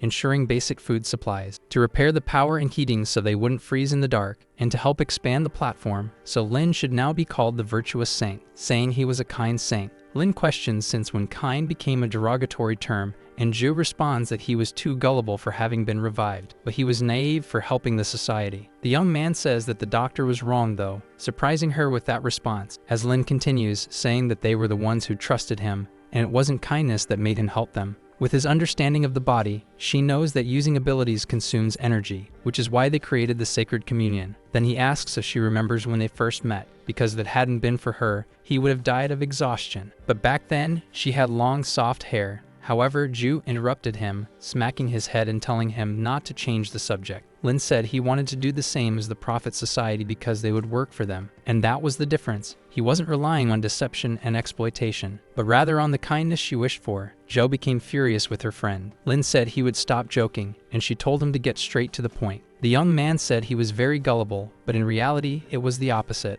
Because even after the disaster, he still trusted everyone and never expected everything to become some kind of cycle. If he had trusted Ming Ming and told her the seeds had sprouted, maybe she wouldn't have chosen Lu Dalong. And Zhu reflected that it wasn't strange to like agriculture. He continued, saying that after deceiving himself and thinking carefully, the things he had discovered stemmed from humanity's weakness in the apocalypse. And because of it, people became sensitive, trapped in chaos, some turning selfish. But he didn't want to be like that. Zhao commented that precisely because humanity was weak, they should unite, and his age was the time to bring everything together, as productivity was the key to the apocalypse. She grabbed his collar, saying that people had the power of unity. She moved closer to his face, saying she would be right in front of him, and Lin questioned what she was about to do. The woman said she wouldn't do anything but had changed her opinion about him. While Lin commented that she was very close, Penny suddenly interrupted, calling for the saint, but she fell to the ground due to her clumsiness. The girl tried to get up and announced that she had found something incredible under the subway, because after the power was restored, they discovered a maintenance passage there. At first, they thought it was just a maintenance passage, but further ahead, it didn't seem like something one would find in a subway station or a maintenance tunnel. Lin asked if it was a door, and wondered what it could be, but the doctor told him he was right. Penny started rambling about doors, and Lin told the doctor that the NSLB had installed themselves there, and the woman responded that it was noisy. He went up to Penny and turned her around, telling her to inform everyone not to come for now because he would investigate the door. Zhou picked up an agency card while Lin told Penny to wait for news. The door authenticated the identity, and the doctor complained about how slow old things were. Lin questioned whether it hadn't been abandoned, but she said she was technically retired. But this wasn't her card, it was Rhodes. The young man asked how she got that without a car and started to understand the attitude of her former colleagues. But Zhu commented that she had to shear the sheep. With the door open, Lin told the lady to enter first, and Zhu said he was very polite. Zhou analyzed that the energy system was old and manual, but at least it was powered independently. Lin asked if she knew what the facility was, but the woman didn't either and suggested they take a look to find out. The young man looked between the grates, running his finger over them and seeing dust. He said it had been there for a long time. There was no silence or ice, but since they were underground, he wondered if there was some kind of continuous heating system there. Lin told the doctor that this place was strange, and she agreed, saying that everything there was old, but the layout seemed recent. The young man questioned what this place was for, but the doctor was surprised, because there was a control room full of NSLB monitors. The young man wondered if it was an NAA base. Zhao explained that they had hidden a base within the civil installation, and Lin wanted to know if the national budget had all been spent there. However, the woman started tinkering with the computer. The system requested the protocol code, and she tried to recall one, noticing something different all of a sudden. Then she entered the Project Europa code. The system stated that authentication was successful. Then it began preparing to update the system, surprising the doctor. Lin suddenly stood up from the chair as the update reached 11.3%. Then it jumped to almost 80%. Finally finishing, the online icebreaker project system announced that they could now break the cold. Zhou asked what this was for, but the system warned that voiced inquiries were being monitored. And the answer was that the icebreaker project was part of Project Europa, designed to monitor freezing events and assist agents by providing optimal actions. The system was integrated into the giant ice network, so it had only activated in the Brooklyn section and some functions were offline. Zhou repeats that they could overcome the cold and deduces that this is about the NAA. Lin completes her thought, saying that they knew about the global freeze in advance. The doctor slams her hand on the panel, saying that the NSLB was hiding something so huge, and that nothing really changed, as they had no idea how many lives were lost due to confidentiality. Lin notices that Zhao's reaction is not as rational as usual, and her relationship with the NSLB must be more complicated than it seems. From the freeze to the espers and the empty husks, all the questions were connected. Lin looks ahead cautiously, trying to analyze Zhao Shriya's state of mind. He asks what she is thinking.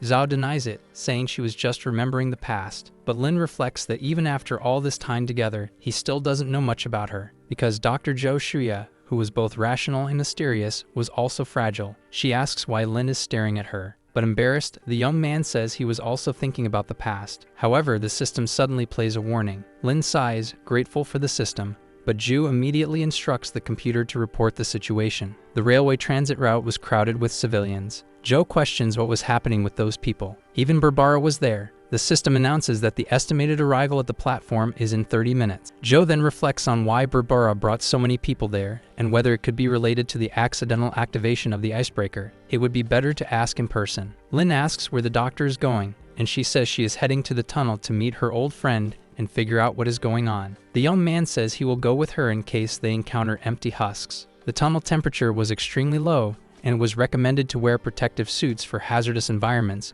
with 2 usable sets available in Zone B. Lin comments that the system was really smart, and Zhou questions if the budget was spent on this, but she was the one who should change, since the battery on her suit was close to running out. Lin asks why he had one too, but then he gets hit in the forehead by a briefcase. Zhou says it was less ridiculous this way, and Lin responds that he had already adapted to the freezing environment, so it wasn't necessary. The girl explains that he needed to maintain a normal body temperature to function properly because if the heat ran out, he would just be a living popsicle. She opens her suit while explaining that the protective suits provided safety in extreme environments, were lightweight and highly expandable. So for Lin, they could reduce heat consumption outside of using abilities because they monitored his body in real time and prevented him from overusing his abilities, while Lin was only thinking about the doctor without clothes, wondering what exactly had happened in the past for her to have those scars. Joe notices his gaze, then turns to him, asking if he heard what she just said. Lin is just thinking that she has large breasts, while the doctor questions if he is daydreaming. She looks down, realizing.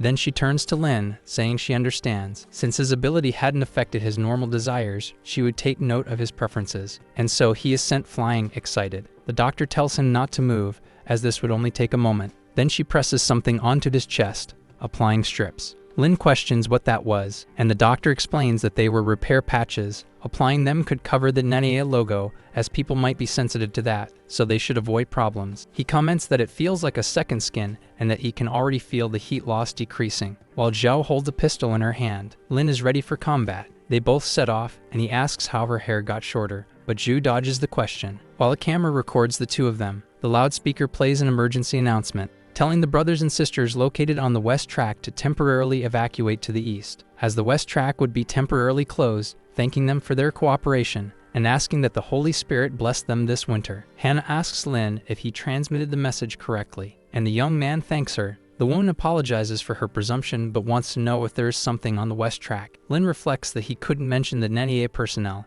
as it would cause conflict, so he responds that it was safer to stay away from there due to gas leaks. Hannah accepts the answer from the Holy Son. Then the young man reassures her that the closure was only temporary, and after the investigation, things would return to normal. The woman pulls something from her pocket, saying that since he was going to investigate, he should take that radio, because she had tuned it to the central control channel, and he could contact them at any time. But there was something else, as his tape had come loose. The woman touched his shoulder, saying that everyone trusted him, because the holy children who came after the speaker only wanted sacred communion, but he had truly helped them. Lin told her not to worry because he wasn't going to run away. Then the tape was back in place on his arm. She asked the Lord to light the path for the Holy Child and for Zhu. Lin commented that the power supply to the section had been cut, but the doctor told him to wait, because they were approaching the estimated location and should hold on. Lin put the flashlight in his mouth, and she asked what he was doing while the young man tried to fix the lighting there. He touched the generator, saying he had learned to fix things in a parallel world. Turning on the train car's lights, Lin said it was expected from the New York subway, but the doctor said it was a new line. However, she told him to be quiet and look over there, surprising Lin with the view, since there were hundreds of people standing still, waiting for something. Joe commented that most of them seemed to be civilians and wanted to know why they were just standing there like that. But then she noticed Barbara among the civilians. She had a lifeless expression. Then Joe shouted, asking what she was doing bringing civilians, while Lin told her to wait, because that was very strange, since initially the people were on the platform, but now they were facing them, and there must be something unknown at work. Barbara simply trembled her legs without speaking, moving toward Zhu, and opening her head, revealing herself to be an empty shell. Zhao was shocked by this, as the face of her friend turned into that of a zombie. Lin shouted for the doctor to be careful as soon as he noticed it was an empty shell, but Zhu fired toward the creature, completely surprising Lin by doing so. Zhao had emptied the gun's magazine. Then she tossed the empty magazine aside and drew another, loading and rearming her weapon. Zhao said she was a little rusty, while Lin questioned if she called that speed rusty, wanting to know if her former colleague had turned into an empty shell. Zhou denied it, saying he hadn't transformed into one, because those were empty shell mimics designed to deceive people. The mimics opened their heads, surprising Zhu as a light began to shine. The creatures opened their chests, spreading the glow, forcing Zhu and Lin to cover their eyes. As the woman shut her eyes, Zhao remembered her colleagues telling her not to look back. Wondering what this was, Barbara commented that it would fit perfectly, and Rhodes said it was the birthday present they had bought for Zhu. However, the cake was fake and made with 3D printing, apologizing that the laziness department hadn't approved vacations or funding. Zhao simply thanked her friends with a smile. Lin said that no matter how fast he was, he couldn't run faster than light, but he was surprised when he looked ahead, because all the mimics had turned into Zhou Shuya, shouting at the test subject that they were the real one.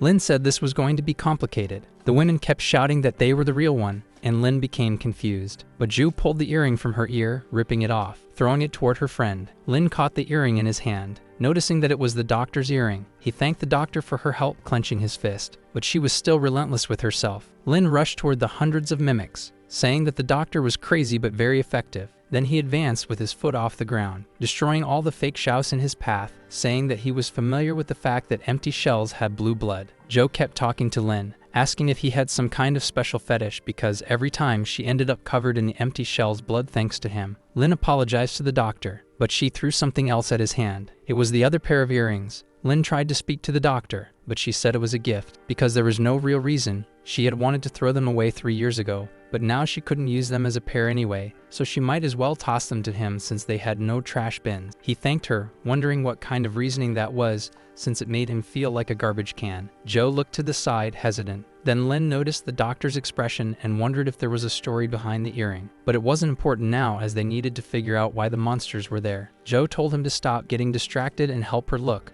while Lin asked what she was looking for. The girl said it was the core and a vesicle he had seen before, because it was the same as the one that had been absorbed into his body, and the young man wondered what kind of discoveries had been made about this. Joe asks if he remembers the hive-type empty husks that destroyed the apartment since they had no core. Lin agrees and says that the progenitor body of 13 had a core. Then he questions if the empty husks without a core were descendants of a more powerful one, and Ju explains that the parent continued producing new offspring, because going back to these monsters, they were indeed coreless descendants. If they had a core, they would have found it by now. Lin asks if that was really the case, and she questions what he meant. The young man finds them in the tunnel strange. They seem to obey orders, but only descendants without a parental body could mimic, as if someone had placed them there. However, someone approaches the duo, asking what kind of joke this was, and what was going on there, demanding to know if she was responsible, while Lin groans in annoyance, recognizing her, and Ju asks who she is. Irina says that there were finally mimics there,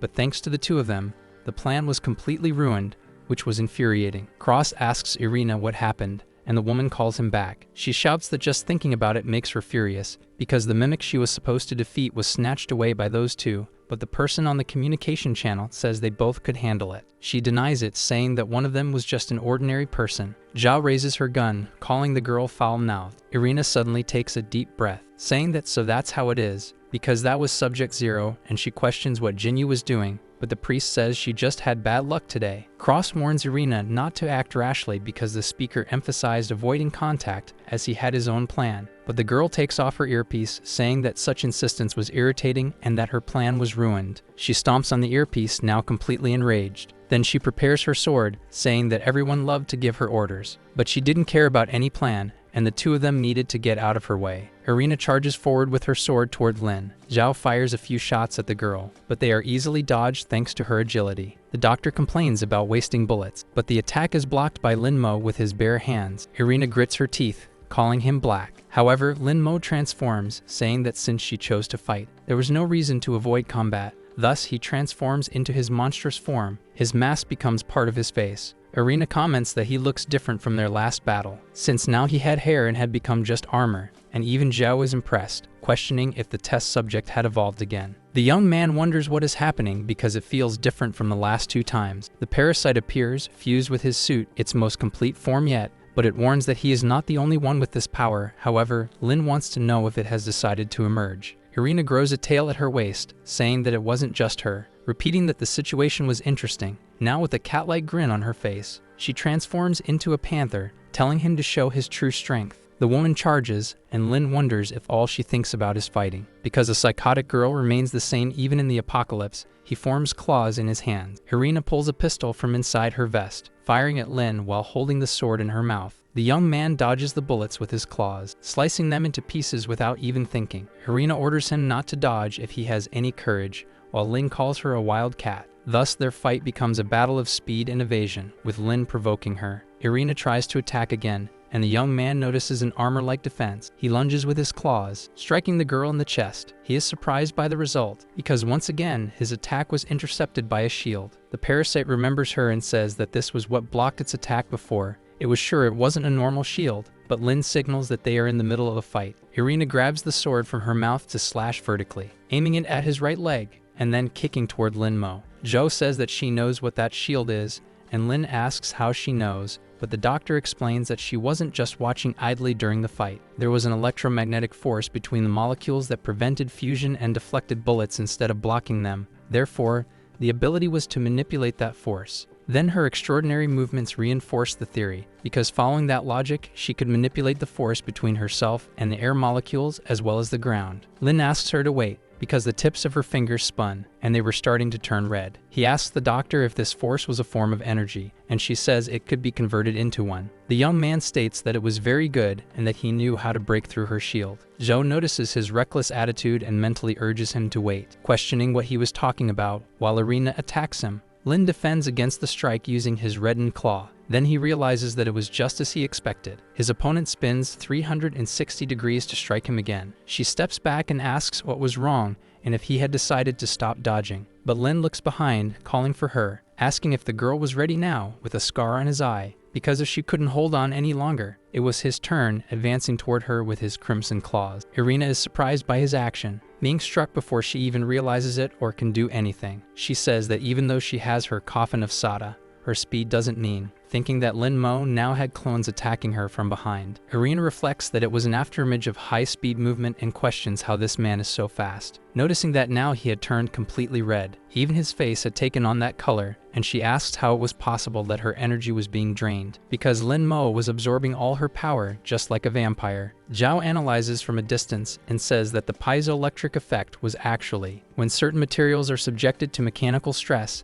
a charge separation and potential occur, which is the polarization of crystals. In simpler terms, it can generate electricity. The shield amplified the force between cells and converted attacks into mechanical stress, keeping them weak as long as the defense exceeded their intensity. Lin Mo's claw grows larger and sharper, because this type of high-speed attack allowed the subject to absorb energy. In other words, the shield had turned into a coffin of its own energy. The young man states that in this world, no shield is impenetrable. Then Irina curses him, asking why he was always ruining her plans. Lin questions the plan, wanting to know what she was working on, and if she was controlling the empty husks outside, and if the freezing was related to them. But Irina smiles, saying she understands, because he knows nothing. However, if he wanted to know the answer, he should see it for himself. As she transfers her veins to him, Irina submits her parasite to Lin Mo. Then the young man suddenly opens his eyes, finding himself as a spectral figure in that moment. Lin wonders if that was Brooklyn before the freezing, but it seemed different from what he remembered, wanting to know what it was when he notices a pistol in his field of vision. White is holding someone in his arms while wondering how he became a police officer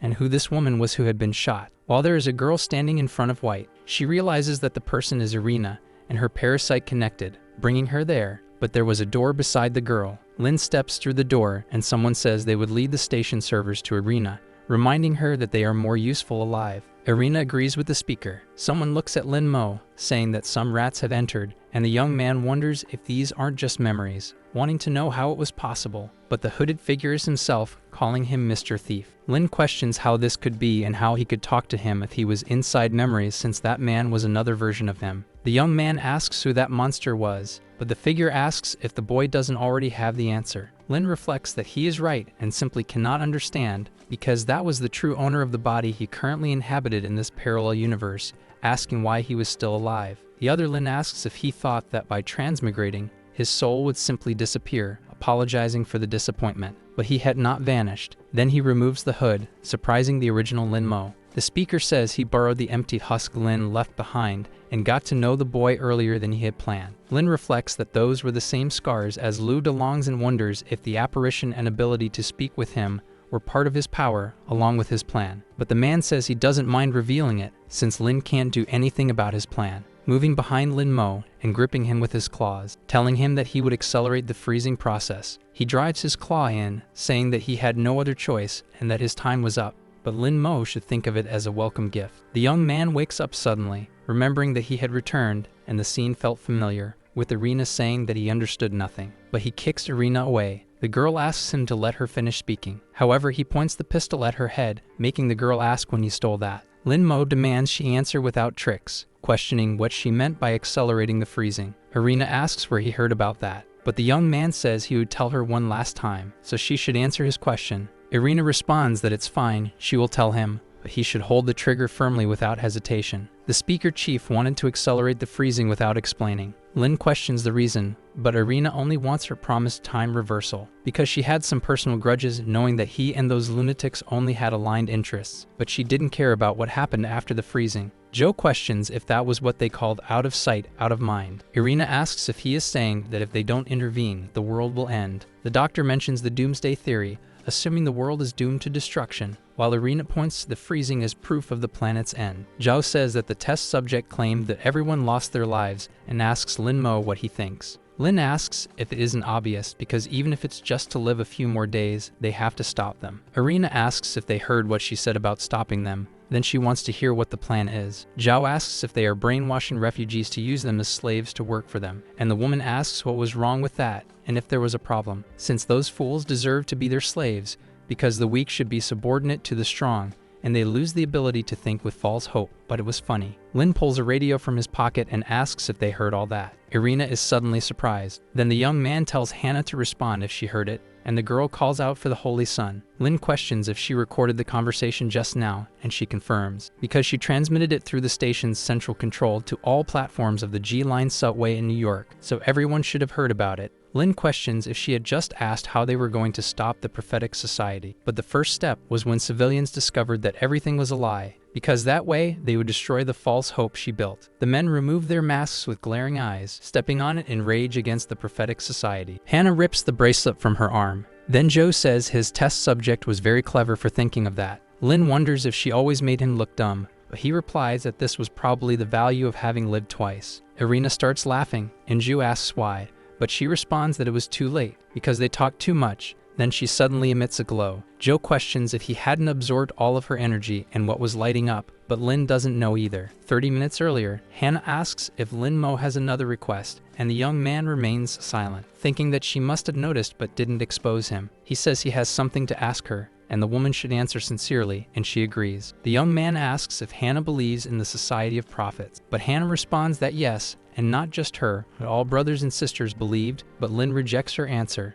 telling her to answer sincerely because she understands what he is really asking. Hannah is surprised upon realizing the true meaning of the question. Then she accepts that she should be honest, responding that she doesn't trust them but believes in Lin Mo. However, many were devoted Christians, and she could only maintain order and avoid collapse, because it was strange for a stripper to want to help others while wearing a revealing outfit and playing the role of the last order, but Station Chief was a bad title. Lin responds that Hannah is incredible, and it isn't ridiculous, because anyone would want to help others within their abilities. And without her, the station chief, he couldn't even imagine what the station would be like, because she just said that she also wanted to free the group from the Society of Prophets. And now what they needed to do was let them know the true purpose and not worry, because he would figure something out, but she needed to cooperate. Besides, she should stop calling him Holy Sun, because he has a name, and it's Lin Mo. Lin says that, just like last time, she was trying to escape while Joe opens fire. Both shoot at maximum speed at Irina, trying to send her beyond, piercing the woman with several bullets. However, Lin orders them to cease fire when a light appears.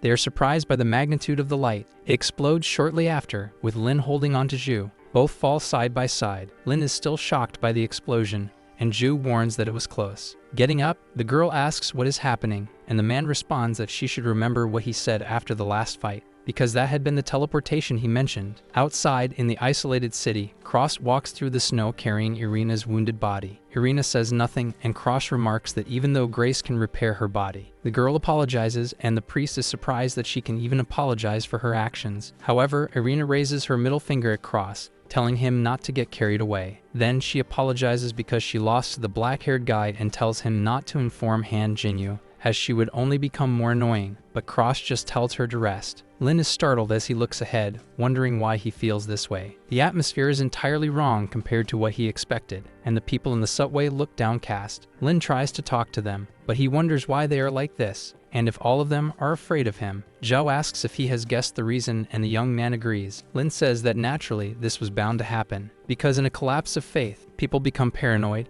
and paranoia breeds restlessness and suspicion, especially in this apocalypse. Then he says that he has experienced this firsthand. He tells the people that they must already know that the empty shells deliberately attacked the fortress, put the saints on display, and enslaved them. One of the people asks what the point is in listening to Lin, since both he and the others are holy sons, and a girl pleads with them not to say that. Lin responds that he understands why they don't trust him, but he is just feeling a little restless, while thinking that this is a problem. However, he is not like them because he is not trying to enslave them. A man shouts for Lin Mo to prove it, and a woman tries to stop him, while Jiu asks what they should do since the people are not welcoming them, and whether they should fight, but Lin refuses. He says that resorting to violence, while it may provide an immediate solution, would still leave people unsettled and could even escalate things, causing trust and prestige to vanish. Zhao asks what he intends to do in this case, because this will devastate the people, and Lin says that it will crumble from within, just like it did to him in the past. Suddenly, Hannah fires into the air, shouting for everyone to be silent.